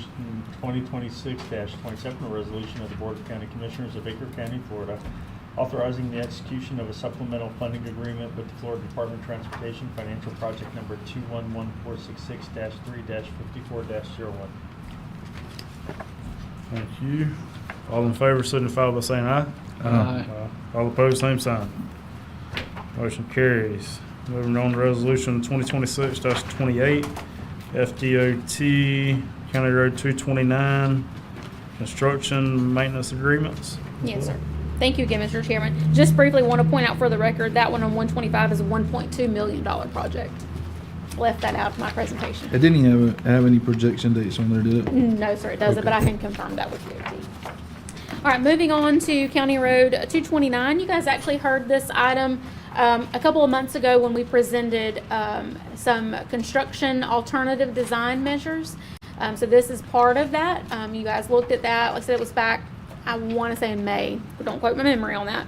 But I think it was in May when you guys saw this project. Again, this is an FDOT-led project. This is not a county project that we will be bidding or seeking any solicitations on, but it does still require approval on. And so what you guys have tonight before you is the construction and maintenance agreement of that replacement. So basically what this says is that DOT will go out for the design and bid and construction, and once that is complete, the county will take over the maintenance on that like we do with all of our other bridges. It'll still fall into the same maintenance plan. DOT still does annual inspections on those even after we take them over. Major repairs, we would still go through DOT. So it's just for the daily incidentals that may happen to that. But again, this is just a standard operational procedure that DOT requires when they're ready to do a bridge replacement on our county roads. Again, the staff does recommend approval of 2026-28 read by title, and I did not write the amount down on this one either. I apologize. I don't but see the amount in there. this Sarah, one may was- not, since it doesn't have the It doesn't construction. have Yeah, enough, no. They're funding the whole thing. Yeah, since they're funding the They're whole controlling thing, it. yeah, it won't have that one. That is Is correct. this the one that they're doing the detour? Yes, sir, it That's is. what I We actually thought. advertised that public Yeah, I meeting thought so. notice on our I Facebook just page wanted to last make week as sure. well. We would encourage the public to attend that and get their questions answered because it is about a full year Yeah. of a detour that You residents. remember when need. that meeting Just was, wanna Sarah? make sure I they forget. knew It was hybrid, I know that. I want to say maybe the 18th and 20th of this month, but again, that is on the county's Facebook page, and we'll be happy to reshare that again once that date gets a little closer. The in-person meeting is being held at Sanderson Congregational Holiness in Sanderson. They wanted a church that was close, or a location, I should say, that was close to the area impacted, and churches were really our options. That they're having that so that the residents that may be affected don't have to drive very far to attend that meeting. But if anyone is interested and does not have access to Facebook, give us a call and we'll send that information to you. We want to make sure you have it. That is later this month. I Again, make a staff, motion to approve and read by title. There's a motion and a second. Mr. Commando? This is a resolution 2026-28, a resolution of the Board of County Commissioners of Baker County, Florida, authorizing the execution of a construction and maintenance agreement with the Florida Department of Transportation Financial Project number 436-337-1-52-01. Thank you, sir. All in favor signify by saying aye. Aye. All opposed, same sign. Motion carries. Mr. Chairman, just for confirmation, that meeting is August 18th. The presentations start at 4:30, or the open house starts at 4:30. Presentation starts at 6 p.m. Again, that's at Sanderson Congregational Holiness. Tomorrow. And yes, and there is an alternative for a virtual option for those that can't attend that one. Can we make sure to post that? Absolutely. It's on First thing in the Facebook. morning Kayla's or listening tomorrow? in. We'll And- share it again. Kayla, if you Yeah, don't mind because they sharing that actually have for us. been posting it. Okay, good. Yeah. I've seen it. I just want to Yeah. make sure it's tomorrow. We'll reshare it Perfect. again. Yeah, Let's do absolutely. it in the morning. Absolutely. Sounds good. Moving on to new business item number 6, the RFP 2026-05, disaster debris removal and hauling. Ms. Little? Yes, sir. Thank you again, Mr. Chairman. So this is one that we have been working on for the last few months. It is on our list of items that we would like to check off to make us more compliant with state and federal regulations in regards to storm cleanup. So we did have a evaluation committee review this, which was Dennis and John with Emergency Management. We always appreciate them being participating in these. And then also myself, Mr. Chris Lee, and Jason Dial with our Public Works Department. So this was be specifically for disaster debris removal and hauling, should the county need that with future storms. Again, we were very fortunate to receive quite a few proposals. You can see that there's an attached spreadsheet that lists out all of those that we had. We did have quite a few out, so we were surprised with that response, which is always good to have more proposals than you're expecting. Again, staff and the evaluation committee did review these proposals. We ranked them, and the highest and best proposal that we received came from Grubbs Emergency Services. And we have attached their price sheets. Again, this would be on an as-needed basis. This would not be something that would be utilized without you all being aware of that, right? If we had some major storm that come through the county, and we were in need of assistance that was beyond, county staff to be able to do that. So again, this company would be engaged for that service. I'd be happy to answer any questions specifically. This is one that we've talked about as staff for quite some time. We're glad to see it come to fruition and be able to have this on hand should we need it moving forward. Yes, sir. Do we have to provide a staging site for this, or is this, they have to provide their own staging? We would provide a staging site. We actually have those sites located. That's something you have to be able to do in advance, and they do. There's lots of reporting requirements. In fact, in addition to this, a separate RFP for the reporting and monitoring of that debris has to happen by a different company. So that is something that would be handled separately. Yes, sir.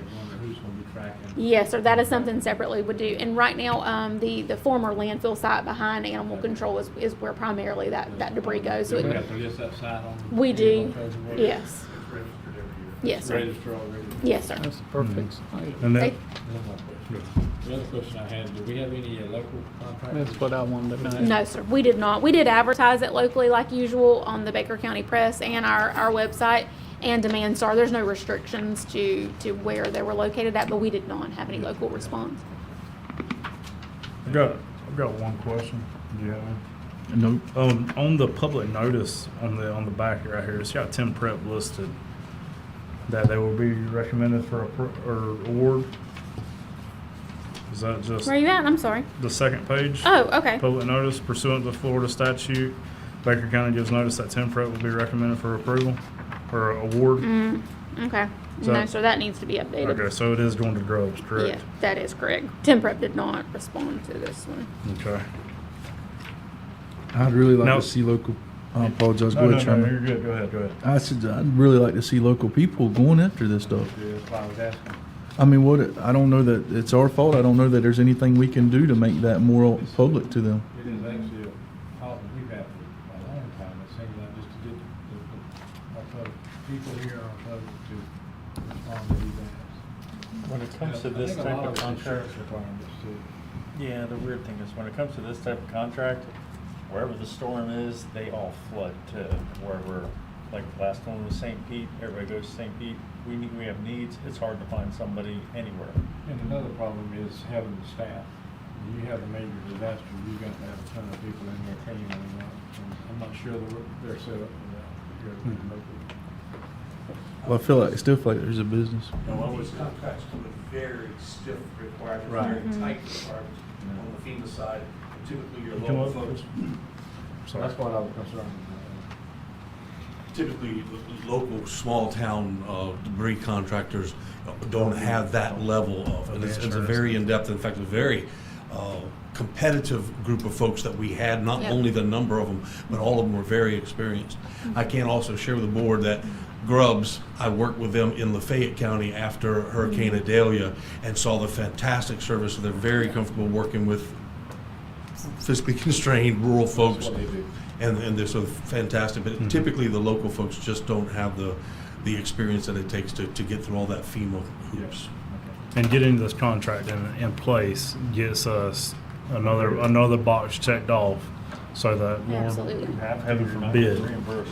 That's right. As soon as the monitoring comes, then that's the package, one of the That's packages right. we're missing. You're talking about Lafayette County was more than $26 million in debris removal after Hurricane Idalia. Yeah. So it's really important, you're right. Before we get that, where are we at on the monitoring service itself? If I'm not mistaken, I believe we've got the RFP finalized. We just need to send it out to John and Dennis and make sure that it meets all of the parameters. But we actually had, we should have everything wrapped up with that. And I think we've had Thomas Howell Ferguson review those two to make sure it's not missing any FEMA language that's necessary. But Well, we should be ready to advertise that after it's reviewed. Let's press to get that within the next month. Yes, sir. Absolutely. All right. What's the pleasure of the board with us? Move approval of the staff recommendation. Second. Have a motion and a second. All in favor signify by saying aye. Aye. All opposed, same sign. Motion carries. Moving on to contract approval, state aid library agreement. Ms. Little. Yes, sir. Thank you again. So this is another annual agreement that we do have with the state of Florida that helps fund our library. This is based on the amount of money that we program directly in local money. There's an algorithm that they use at the state level. We've not been able to get our hands on. We just know that the more money you spend locally, the more you get in state aid.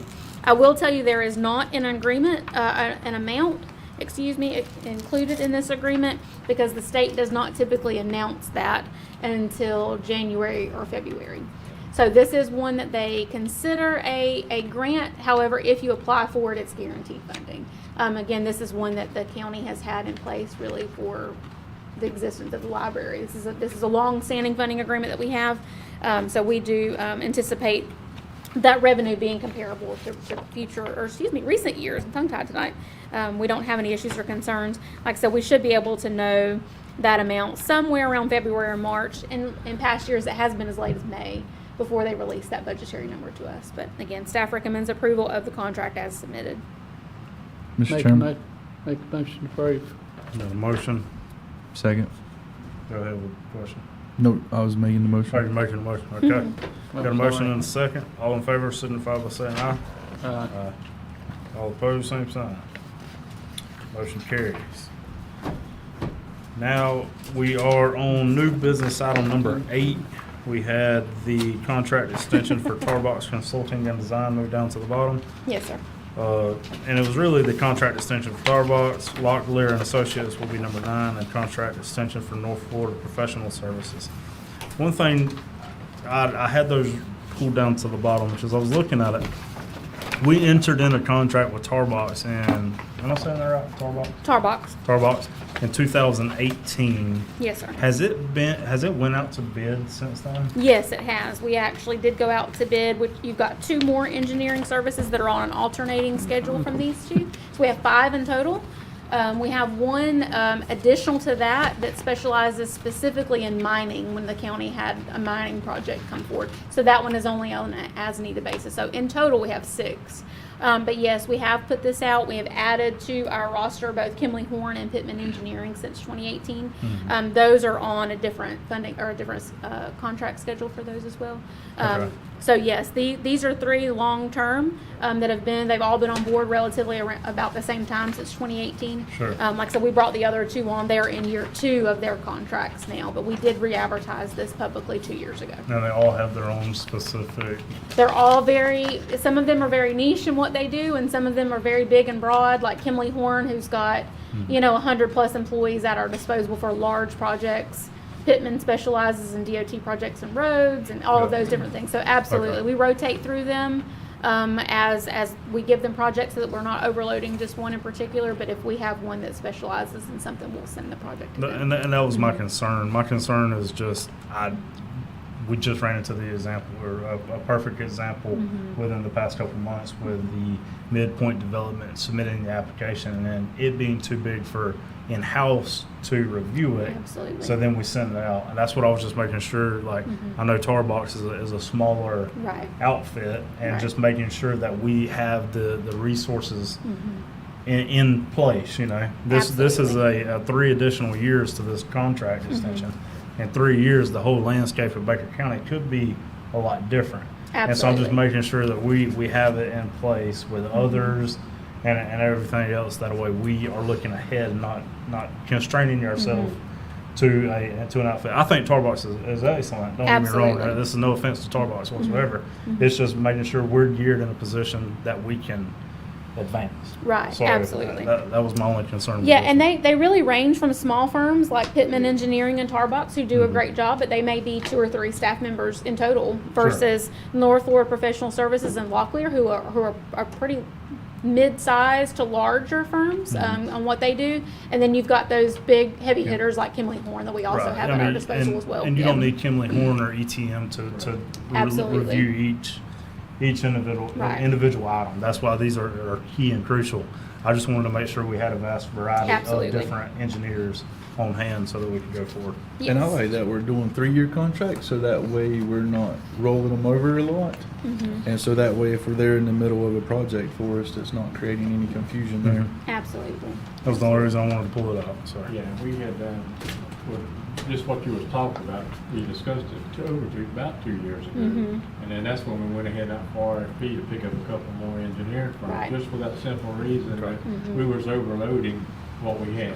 Right. So we needed to get some more. So you're spot on, but that's what we had, reason we went back out to bid, just to gain some more. We had a problem with one major league. Yes, at one we So time. that's the Right. reason the board went, with what you were saying. That's right. And my goal was to not have the problem with one, like Commissioner Hartley just mentioned, is making sure that we have the resources we need for the future. Right. Absolutely. Well, I'm gonna go ahead and move approval of staff's recommendation on all 3, but it was in the consent agenda. Second. Is that okay? Is that okay, Oh, Mr. can we Manning? do that? Well, I need to do individual. Good. All 3? Sounds good. So I have a motion and a second. All in favor of approving numbers 8, 9, and 10, signify by saying aye. Aye. All opposed, same sign. All right, moving on to prior business. We have the FEMA projects update. FEMA man. Good evening, Commissioners. I'm happy to be before you in a relatively short report. It's a shame I couldn't fit it in front of the public hearing. So the only two real updates that I have for the board, one of them is of a definitely good nature. The Shoals Park project is now moving forward. As of a meeting today, it's still in EH&P, which is the environmental side of things. It has not, we have not actually signed what I'm going to call sign off on the proposal yet. They did reduce the mitigation element of that project by $35,000 for some clearing and grubbing that they deemed was not mitigation that wouldn't be eligible, but the lion's share of that project has been approved, and I'll give you a dollar figure once we actually sign off on the project as it clears EH&P. So that's the good news. So the other report that I need to provide to the board tonight is Turner Cemetery Bridge. And so this past week, 2 weeks ago, we got an RFI from FEMA, and for the first time they tipped their hand as far as what's been the problem with this project not moving forward. And with some guidance coming from Tommy from Ernst & Young and Thomas Howland Ferguson, we figured out that where it's almost certainly going to be challenged is in deferred maintenance. And essentially, FEMA is asking for like more extended documentation that we actually can't provide. We have very little historical documentation for maintenance projects, specifically for roads, whether it be roads, bridges, dirt roads even. And so we're able to see now where FEMA's coming from. So I wanted to just kind of let the board know that for the first time, I don't feel as comfortable as I've felt many times before this board, saying we're quite confident in this project moving forward. There's some concern, because the current numbers that as they stand right now for FEMA is $46,000 is all they're saying is eligible for reimbursement. We delayed. Today we were going to respond to the RFI. We've delayed it by 1 day till tomorrow, which is actually the deadline to go through some additional information. We requested some more information from the road department that we've really kind of got to decipher. We're coming up with what we hope is a good plan B. But I just wanted to prepare the board for the first time. I don't have the same level of confidence of that project moving forward at the numbers that we've been discussing for a year and a half now. And it wasn't really until FEMA tipped their hand in this RFI that gave us the understanding of, okay, why are they challenging this issue? And so we hope that the RFI response tomorrow is successful. We've added again, Pittman came and did an additional, which will be the 6th engineer to say the same thing that we've kind of been saying, and that is that you can't put that wooden bridge back and still meet codes, and therefore we need to replace that with the box culverts, which has been, I think, the desire of the board from the very beginning. So I just wanted to bring it to the board now. I'm a firm believer that bad news travels fast, so I wanted to let the board know that I'm suddenly not as confident, and FEMA may make a right-hand turn on us this late in the project, because really they never voiced any of that element. All this time, it was about functionally obsolete. It was the language that we'd been basing our understanding of where FEMA was. And even the PD&G meeting today, our local supervisor, in other words, the supervisor that's handling our claims, basically said, this is a siloed deal. We can't even talk to them about it. And so it's been a kind of a weird hush-hush thing that FEMA has really kept as kind of a secret until this RFI. And so just letting the board know that project, we may be on the hook for a very large portion, if not the lion's share of that project, if something doesn't change. The process will be, when this RFI comes back, if FEMA does take that position, there will be a determination memo issued. And then at that point, we get 2 opportunities to appeal that determination memo.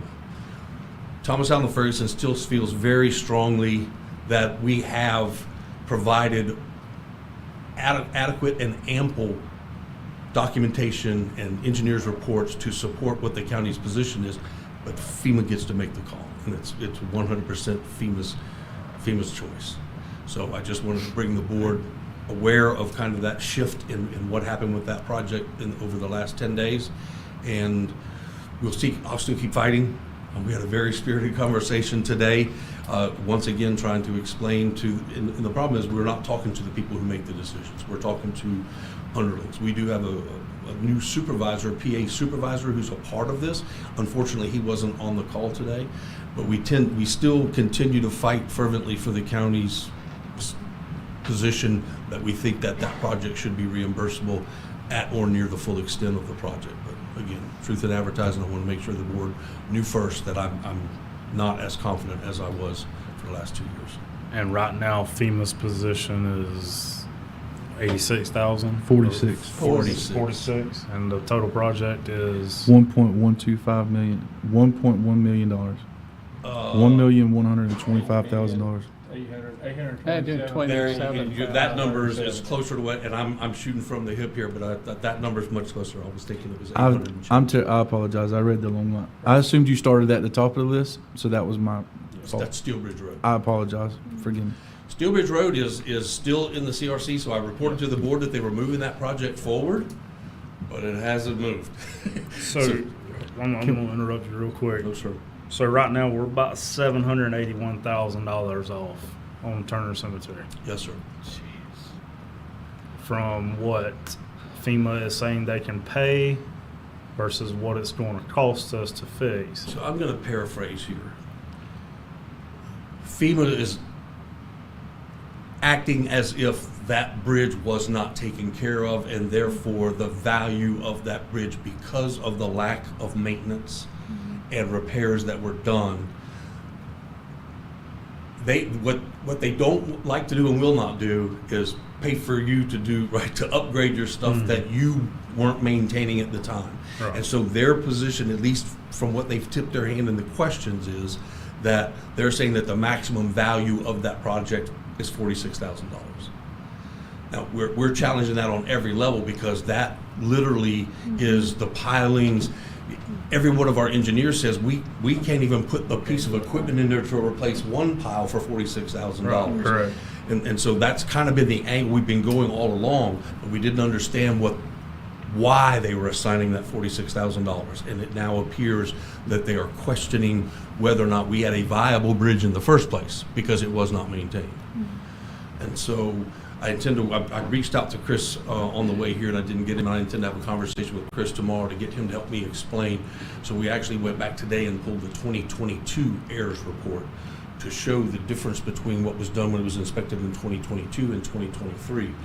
And the document that AIRS puts out, I need to get Chris to explain to me a little bit better how to read portions of that document. Sure. But so at this juncture, it's just that FEMA has basically said, by their questions, Right, they're not being right. open, by their questions, they're questioning whether or not we had a viable project bridge for them to replace in the first place, or we're just trying to get them to fund a new Sure. bridge. So at this point, we got to prove that we were maintaining the bridge to the standard that it needed to before it got destroyed, so that FEMA can come back and fix it, rather than it being a hunk of junk and them having to just build us a new bridge.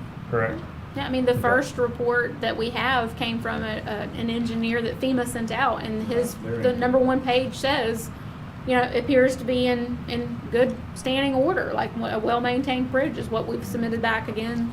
And to I them to thought show he it. actually said we could go back with what we had Yeah. and just put more pile. So Yeah. if they're saying that it wasn't, why'd they say it was at the time? It's And just we the have dates that you play with maintained. FEMA, I think. I've been over it. They have done work Right. in years past. So it's not like we've just thrown it out there and it's rickety.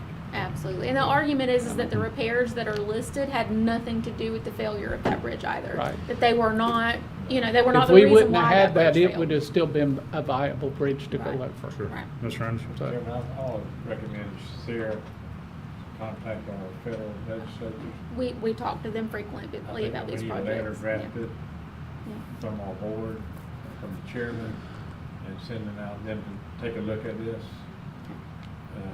Sometimes you have to go other routes to get things done, and I think we're at the stage now we need to look at that route to get this project funded and moving forward. So I would Because that's a large amount Send a of letter or money. something in paper, signed. We can. I know Director Blanchard and myself have been in communication with Congresswoman Kimmick's office. Yeah, so last Monday, we were supposed to meet with Kat, and she had an emergency come up where she had to cancel. So we've not given up. Her office has been in contact with us. And we may ask for that letter here shortly, but I wanted to meet with her face to face to do some more of that. And again, we do think some repairs have been done. The issue is documentation, and that's what we're missing. So saying something happened without the documentation, that's what we're failing right now. Right. And in the two reports Dennis is talking about, and we've almost pulled out a magnifying glass to go through some of that stuff. There's some couple of discrepancies that we've got to talk to a more subject matter expert, because we think some things were missed and checked off that were not maybe supposed to be checked off. So once we get that clarification, which we're trying to do before the end of tomorrow, to get that so we can then rebut some of that stuff. But we know that both of those surveys that were done are not in agreement.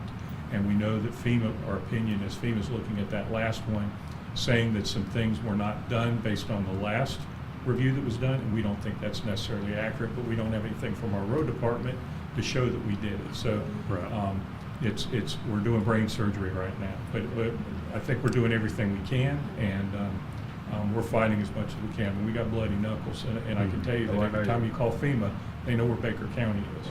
At least they know when the names pop up.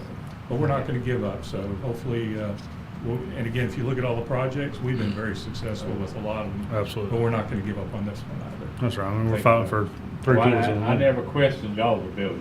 I'm just thinking sometimes you gotta get outside. We do, that. and we'll ask for help. I appreciate it.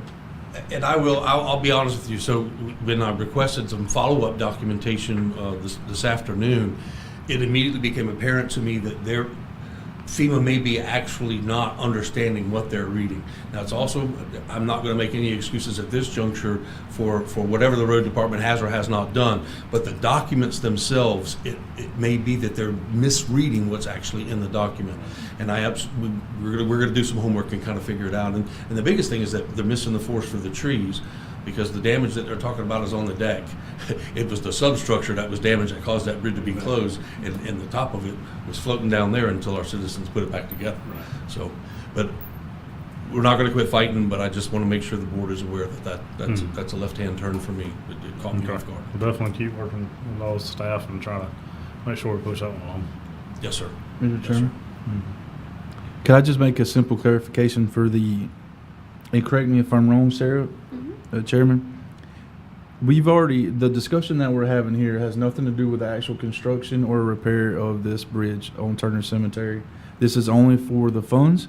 So although this is bad news that now we're on the hook for the $800 or $781,000, I just want the public to know that we have already issued a notice to proceed to the contractor, and I'm correct, right? So as of now, the bad news is we thought that we would not be on the hook for this kind of money, but we are. But this board had already made a decision back in February that we are committed to fixing this, and this is important to us, and that we are fixing this bridge and converting it to the culverts. But we are fixing this road, this bridge. And so I just don't want the citizens, the public, to be confused that the construction, the design, or anything physical is on any sort of hold right now. We're full steam ahead. full out for that, and the discussion that's being had now here tonight is totally in reference to the money that we're on the hook for. I 100% agree with everything you said. Yet I'm not quite really ready to say we're on the hook for it. I'm going to wait until we're truly on the hook for it. Yeah, 100%. I just want people to know, the 32 people that I talked to last month, obviously I'm joking about the number, but everybody that's asked about that, and I told them we have issued the notice to proceed and we are going with it. I just wanted to make sure and clarify that to them. And to all of those people that are having to drive the long way around right now. We're doing everything we can, and good job, and thank you to you guys for, as he said, the bloody knuckles, and you guys doing what you do always and working hard for the county. We truly appreciate that. I appreciate that. Any additional questions, I'd be happy to answer. If not, I got one. I wasn't here last week, and we talked about the boat ramp and the approval there. Where are we at right now? Sorry? Why wouldn't you? Oh, we'll get to that in just a little bit. We'll get to that in a little bit.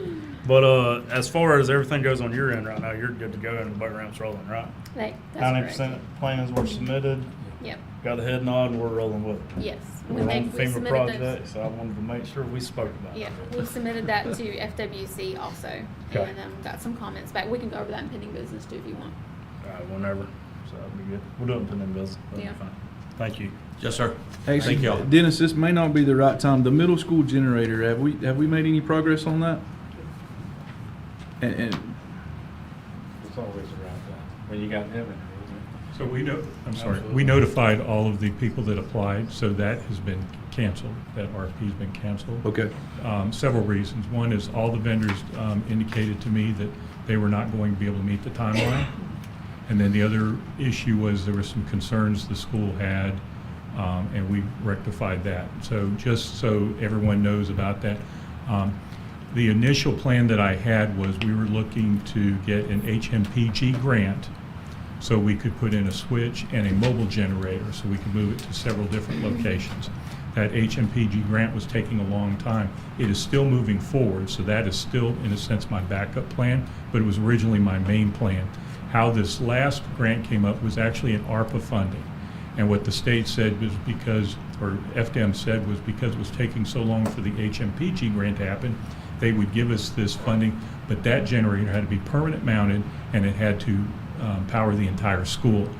There was also some issues with the screens on the school.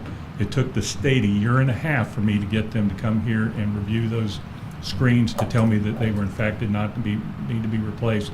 That really killed our timeline to go along with it because they had to go together. So anyway, I spoke with the superintendent as well. They know that this backup plan is there. I've talked to the state. I've talked to the director of emergency management, and we're pushing that along. The HMPG grant is sitting sort of at the last spot in FEMA to get signed off. We felt good that a lot of the money has been released now to move forward. We're hoping this can be one of the projects to do that. But that will fund a mobile generator and a switch to take care of hopefully that issue. perfect. Thank you. Thank y'all both. Moving on to pending business. Thank you, Mr. Chairman. Starting at the top with the boat ramp, just to follow up on that. So yes, we did review the 90% plans. Had no issues with those at the last meeting. We also circulated those to FWC, even though they are not in the funding for this project. You know, we're just trying to get the county's money back from that original grant. They did provide some comments back that are unrelated to this project, specifically to number one, some items that were not in the scope, and so we're going to clarify that with FWC. That was not in the original scope anyway. I think they're pulling some information maybe from a wrong agreement, or the original agreement that did include those things, but it was reduced over time. And then secondly, there was some information about an educational kiosk. Again, that's not something that the contractor is responsible for. We're doing that in-house. So the comments back from FWC in relation to the plans were minimal at this point, and again, things that really should not have been comments at all. So we're working through that as well. So we will continue to provide information on that one as we move through it. But again, very, very close to construction on that project, which we're excited for. Okay. Moving on down the list, the St. Mary Shoals Park improvements. We actually are planning a site visit with the National Park Service. We're hoping for sometime in September. They have to have a pretty good lead time to get travel arrangements approved through their processes. And so we have to schedule that out several weeks. So we are looking for them to be back in Baker County, and they will review the information that we've already submitted. And then, like I said, we'll hopefully be able to move forward on that signage grant that we've been working on with them. Hope to see that come to fruition. We did make a closure notice on Shoals Park on the website and the county Facebook page last week. We've got some training from some of our first responder agencies that are going to be out there. They do this annually for some real world training experiences, and so we've got that notice, that closure notice posted. It will be the 27th and 28th of this month that the park will be closed on both sides for those days for that training to take effect.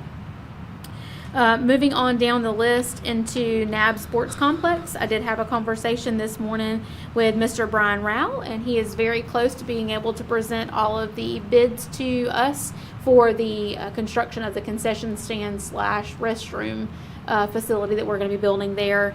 He had some questions about county's procurement process this morning, so we talked through that, and he is very, very close to doing that. Those quotes will be presented to you all for formal consideration. Hopefully we can have that on the next agenda, because he said he's very close for construction to be able to start. So we're hoping that that will move along, and we can actually see that building start taking some shape. Otherwise, all of that site work and work to the fields, that's ongoing now. And all of that will be happening simultaneously in connection with that building. We also are opening up the quad to reservations. We were able to make sure that the construction site has been managed in such a way that we are able to open up some flexibility on scheduling there. We kind of made that promise to the public in the beginning that, listen, when it first starts, things are a mess, and we're going to have to close the whole facility down just to make sure that, everything is safe. But we're at a point now in the construction of that at least for now, if that may change in the future. We hope not. We hope that we can continue to keep it open. But for now, you will see some flexibility in those schedules of those other fields that aren't being affected too. So we're happy to see that happen. Next on the list is the community development permit software. They've been doing some testing.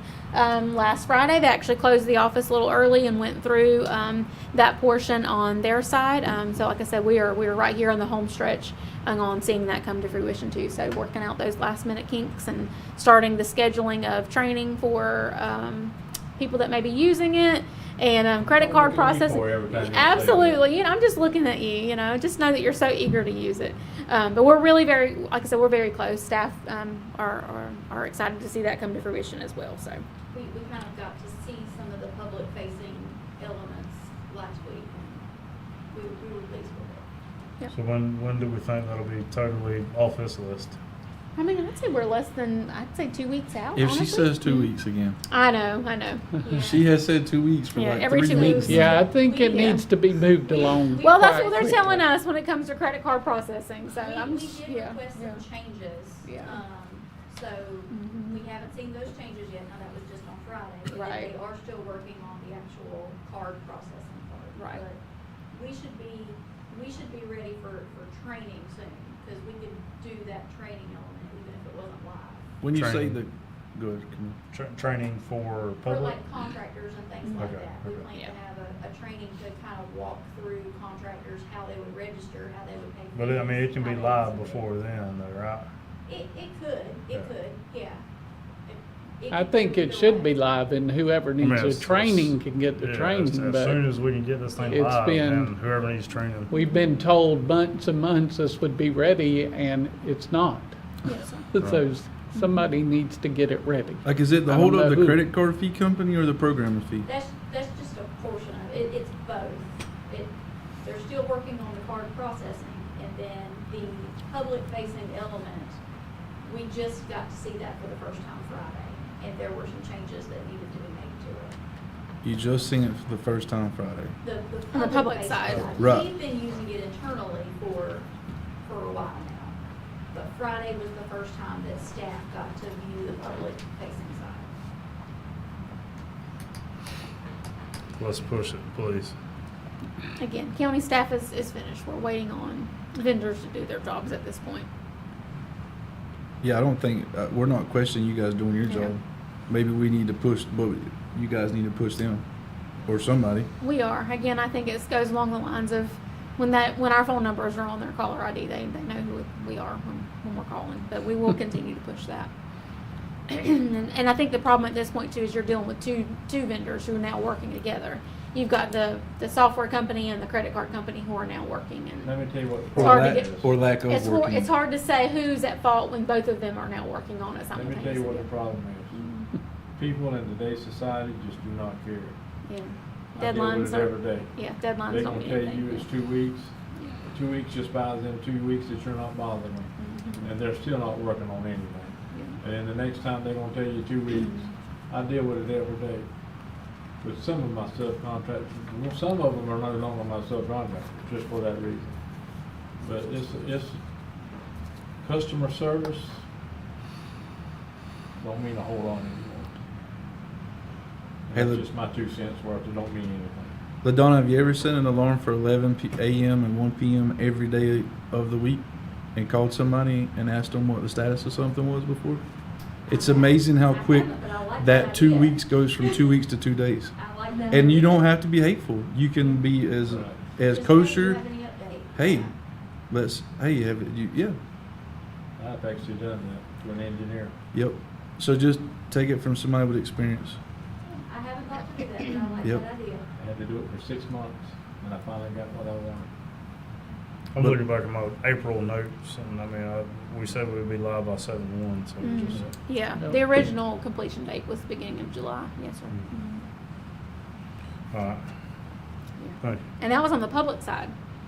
We were supposed to be complete on our side before, then the public was July Right, that's what I'm 1, saying. I mean, Yeah. that stock, lock, and barrel, we should have been 7/1. Absolutely. And it's like, That's We 17, understand the so. frustrations. E- We're on the same page, yeah. 7-1 before we were live Mhm. on our. And can we go live without the credit card fees? You can, yes, So there's an option. yeah. Yes. They can take the credit card fees in the office if they can't do them online. Yes. So we have options. That's a feature that can Yes. be turned on and off, so yes. There you go. Hopefully, we get those updates that we suggested Friday, and we can move on to that. I'm good, sir. Sounds good. All right, next on the list is the Old Lusty Park ownership. We've made some good advancement since we actually met on this one. So the probate process did close on August the 10th, and we received notification from the court of that status. Since that time, the county staff, we have reached out to the probate attorney, who's a gentleman out of Lake City. And now that there is clear title on that piece of property, we have made an offer to purchase that property from them. We sent that to them on the, let's see, what day of the week was that, last week? That was last Thursday that offer went out to the attorney. We have not heard anything back from them yet, but we're hopeful our offer was fair and at market value for what the property is. We also made some concessions in there that, of making sure that the family understands how grateful the county is for providing that park to this community since April of 1984. That has served as a park and has been maintained by the county and provided by the Hall family. We also made sure that the family was aware that the name Giles S. Hall Community Park would stand in perpetuity as long as it served as a community park in honor of their family member as well that donated that to us. So want to make sure that we were very clear in that our intentions were to maintain it as a park, and we had big plans to actually provide some improvements there. And we wanted to make sure that that's the reason why we were trying to buy this property, was so that it could continue to service that. So we were very hopeful that we will hear back from them very soon. But like I said, that was sent last week. I think the letter was well worded too. I read the letter. Yeah, thank you Good very job. much. Okay, courthouse roof and ADA compliance. We did have, we've actually had several walkthroughs at that building. The engineers are actually working on a proposal right now to address our concerns. We shared this at the last commission meeting, but actually the day that we had the big group there, it poured and it rained steadily inside the building. So it was a good day for them to go and see where that water intrusion is happening. From our standpoint, we know where that is, and we know exactly where it's, where it's coming into the building and visible at.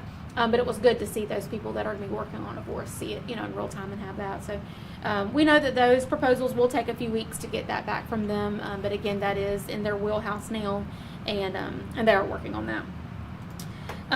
Next on the list, the headquarters generator. Again, that's re-advertised. Bids are due on the 27th of this month. We hope to have some good information to share with you after that. RFP for county auditing services. The evaluation committee meeting will be held on the 27th of this month. And so that includes all of our constitutional offices for that review. Hopefully everyone will have their rankings and be able to submit those to us that day. And we can talk about, any concerns that we may have, and then schedule some in-person presentations from those firms as well. Our RFP did call for that. Should that be something that they would like to do, if they have questions and would like to see that information, we can do that. If not, if the decision is okay based on the information as it was submitted, then we'll make a recommendation to the board at the next scheduled commission meeting after the 27th. And then last but not least is the COA Phase 2. Again, you guys awarded the task work order to Tarbox back in the beginning of July, and he has been working on those construction documents, and hopefully we'll be ready to go out for bid on that project within a few short months on that one. And if there's any other questions, I'll be happy to answer them, but those are the updates since we last met. Look good. Moving on to the special projects report. No real updates on this report, Mr. Chairman, other than I have been in communication with Brooklyn about some of the expenditures. There were a few invoices that were paid after we switched this over into the special projects report. It was back when we were formerly calling it ARPA. And so that remaining budget may need to be adjusted slightly, but not of anything of significance importance. There was just a few invoices that were, like I said, were previously approved that were paid out after that. So we're working on that. But again, I'll make sure that is updated. That's something she and I just talked about late last week. And so we're getting that reconciled, and then we'll present that back to you guys. So like I said, you may see a few other expenses come out of that amount, but nothing of any significance. Sounds good. County manager, I don't believe I have anything else. Thank you very much. Mr. Manday. Thank you. Good. Commissioner Hartley. I have nothing. Commissioner Anderson. The only thing I have, I don't know if y'all got the same brochure that I have. On the Northeast Florida Regional Council, we just spoke about them earlier today, and I was looked at your return on your money for Baker County for the past 2 years. $81 for every dollar we spent. Return on investment. You heard the ROI mentioned earlier by the presentation of getting 2 or 3 cents per penny. We're getting 81 cents to the penny on the return of investment to the regional council, which I am currently the president of, just for a couple more weeks. But I think it's some good information, and you could read it. You can actually see return on investment from other counties. They're a real benefit to Northeast Florida. And that's all I have. Yes, sir. Commissioner Iverson. Have we selected an audit yet? Where are we at on the RFP, the audit selection? That's the committee meets on the 27th of this So month. we have selected the committee. It's a meeting on the 27th. Yes. Okay.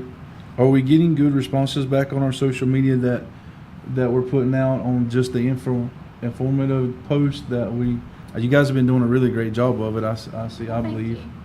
As far as information back, no. I mean, the comments are turned off just from Sure. an archiving standpoint and public records standpoint. We do archive all of that. However, we can't respond that way. And even though there's a notice on Facebook that, listen, we don't respond to these comments. You know, we can't retain those records. So to make that a little easier, we've just turned off comments on posts, and that's the reason why.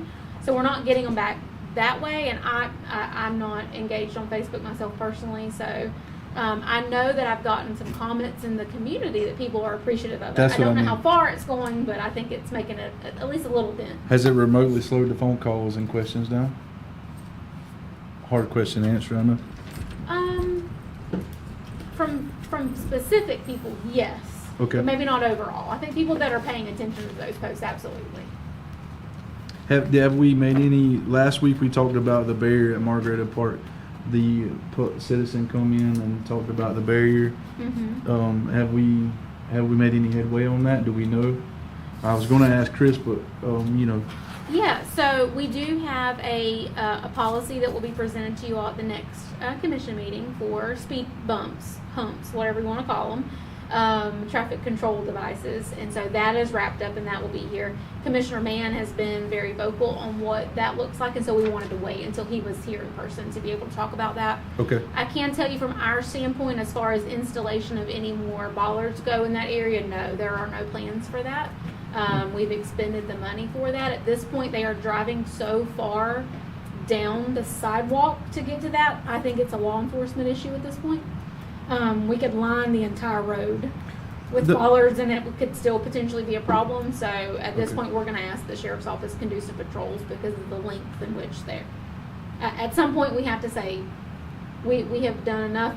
It could be a safety hazard if any more installation is done any further and closer to that park. So we're gonna try to see if that could be, the next step before we do any consideration of additional improvements there. My last thing is that, so at Shoals Park, I've asked a few times, I went out to Shoals Park this weekend. There's still no signage saying that if you show up and you don't know how to pay, there's nothing there showing the consumers how to pay. Yeah, they worked on those signs last week. Short answer for you is actually, Clint went out and programmed that to make a QR code. It was very specific to how those signs are made in our sign shop at the road department. Okay. So he actually went out there personally on Thursday and walked through that process. They have quite a few that are being made. And so the sign guy was out to finish up that project on Thursday afternoon, but they should be finished and installed this week. Perfect. Yes, sir. And so you talked earlier about the closure notice being on the website and on Facebook. And last meeting, I had asked it, could we put that at the entrance of the site? Can we Yeah. still do that? Yeah, those signs were picked up this morning actually, and so it should be posted So as then- of today. So it's not posted as of about an hour ago, but I'll give you till tomorrow. I'll be totally Okay. happy with that. Yeah, absolutely. Yeah. I know they picked up the signage today, so That's I'll make awesome. sure that it's Okay, in. Yeah. that's good news. And then lastly, the maps and brochures. There's still no maps and Okay. brochures out there. Yeah. I would just love to see that, and if there's something that us as a board needs to do to make that happen. No, not at all. I'll make sure that they're printed and taken out there. And then, for real, last thing this time is there's still the fencing and things. In my personal opinion, it's things that could be fixed really easy right now. Just a board here, there, or a post leaning over, and they're just getting worse and deteriorating even further. So, for example, the gates are gone and they're laid over on against the fence. I just think if we're really going to put this much time and effort into the park, and we want it to be our little jewel, I'd love to see that fixed up. You Yes, know, sir. and if we don't have the money for it or something, then maybe we could talk about it amongst the board. That is part of the problem. The Shoals budget is pretty tapped in current budget year, so I can look at it and see if there's any wiggle room on fencing. But if it's any costly project, it may have to wait till the new budget year starts. Well, I feel like the fencing that needs to be done, we're talking less than $500, Yeah, okay. So- I can check into that. and I could be off on that. No, not at all. Cool. I can check on it for you. Thank you very much, Mr. Chairman. That's it for me. Okay, thank you. I've thought about it, and I was going to apologize for not being here last meeting, and there is nothing to No, apologize don't about. apologize. And I thought about that while I was sitting in the hospital, and for those that don't know, my wife Lainey and I welcomed our third son, Kellen, into the world. It was 2 weeks ago today, so, or no, tomorrow, I'm sorry, 8/4. And we were in the hospital, and, it's a joy and an honor. I think it's just to be parents and to do that. And we all say God, family, country, and don't ever get those out of order.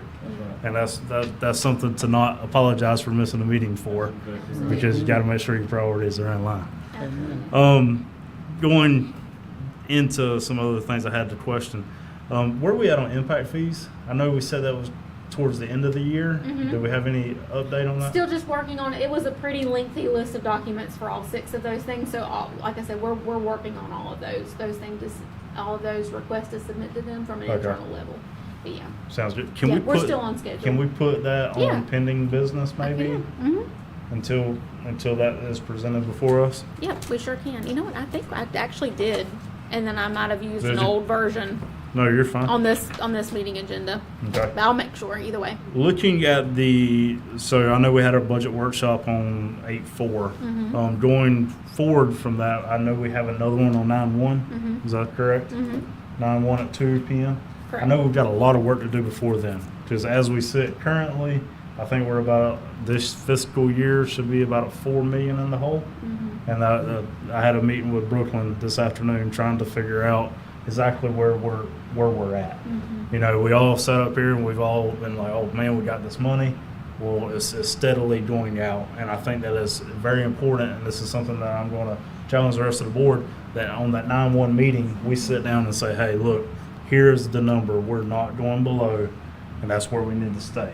As for a rainy day fund, a reserve, whatever we want to call it, and actually specify that and move it into a different account. So that's something we can talk about on the budget workshop. But you know, our account grew, I think, 2.3 million a year on average over the last 5 years, and the general funds continued to pile up until now. All of a sudden, we had to do their budget amendments. It came down 4 point something, don't hold me to it, this fiscal year, in order for us to get through this year. Projecting into next fiscal year, we're already sitting at a $4 million deficit. Plus, you know, I'm using easy numbers right now, 4 plus, right? And we're what happens? And so that's stuff we're currently diving into, trying to figure out how did we trend up so high? Was it just the COVID money that was a influx into the accounting, and that pushed the numbers higher, or what? But the COVID money should have been paying for things. So how did we go up so high, and then all of a sudden now we're trending down so at a steep decline? You know what I mean? So that's definitely some of the stuff. I know I've had a bunch of people reaching out to me asking about it. That is what we're currently looking at and trying to figure out how we can sharpen the pencil and cut this budget a little bit more, or how we can make ends meet. You know, with the potential of ad valorem taxes going away next year, where do you stop? Where do we draw that line? And that's something I want each and every one of us to think about going forward. What do we all feel comfortable with in that account? Off of that first, that was all I had on that one. Striping the Margaretta, I know you just talked about that. That was actually on my list, but it was striping, bollards, whatever, so. Well, There's can we nothing very we can't quickly do, but talk? not bollards, yeah. Yeah, I was under the impression it was bollards right into the park, not the bollards next to the, maybe I just misunderstood. They're going That's- around them now, they're running the sidewalks. they're going around the, Okay, it They just drive wasn't through the at the sidewalk. dead end, the bollard, it wasn't something to keep them out of the park. Hmm. Okay. Yeah, they got, No, they're they're going- just going around, we got the the speed bump. speed bump and the baller, and they're just going around all of that down the sidewalk now, so they don't have to go over the hump. There comes a point where there's got to be some kind of law enforcement that's gonna stop them from riding on it. There's a law, you can't ride on the sidewalk with your car. Right. So once they get the sidewalk with their car to go around that thing, they're breaking the law. You think it'd be easier just to hit the bump? Just go over the speed bump. So I'm saying, They don't want to slow down fast enough or slow enough to go. That's what's scary is how fast they're It is, going. exactly. Correct. you keep putting them things out, they're gonna be off the sidewalk into people's front yards, then we are creating a big problem. Right. Hmm. So there comes a point where you have to step in and stop whoever's doing what they're doing. Right. And you're not gonna stop that. You could put 5,000 speed bumps out there if they're running down the side of the road. To miss it, it's not doing any good. That's right. The only other thing I had was Little League fields. I know we're getting, hoping that January, February, we're complete with phase 2. Oh, yeah. One of the things I want to look at is, I've had 2 different phone calls this weekend about potentially playing at the quad fields for travel ball tournaments and all these other tournaments coming in. There we go. But all these other tournaments coming in, and that's kind of want to give a direction on who to talk to and go, is that you who they need to get in contact primarily, with? yes. Okay. Yes. And I'm asking that, I knew the answer, but I'm asking it because I wanted to make it public that right now we're going in this direction, getting with the county manager, and that's who's reserving the fields and everything else. Yeah, if it's just regular practice and games, they can do that. It's all automated online.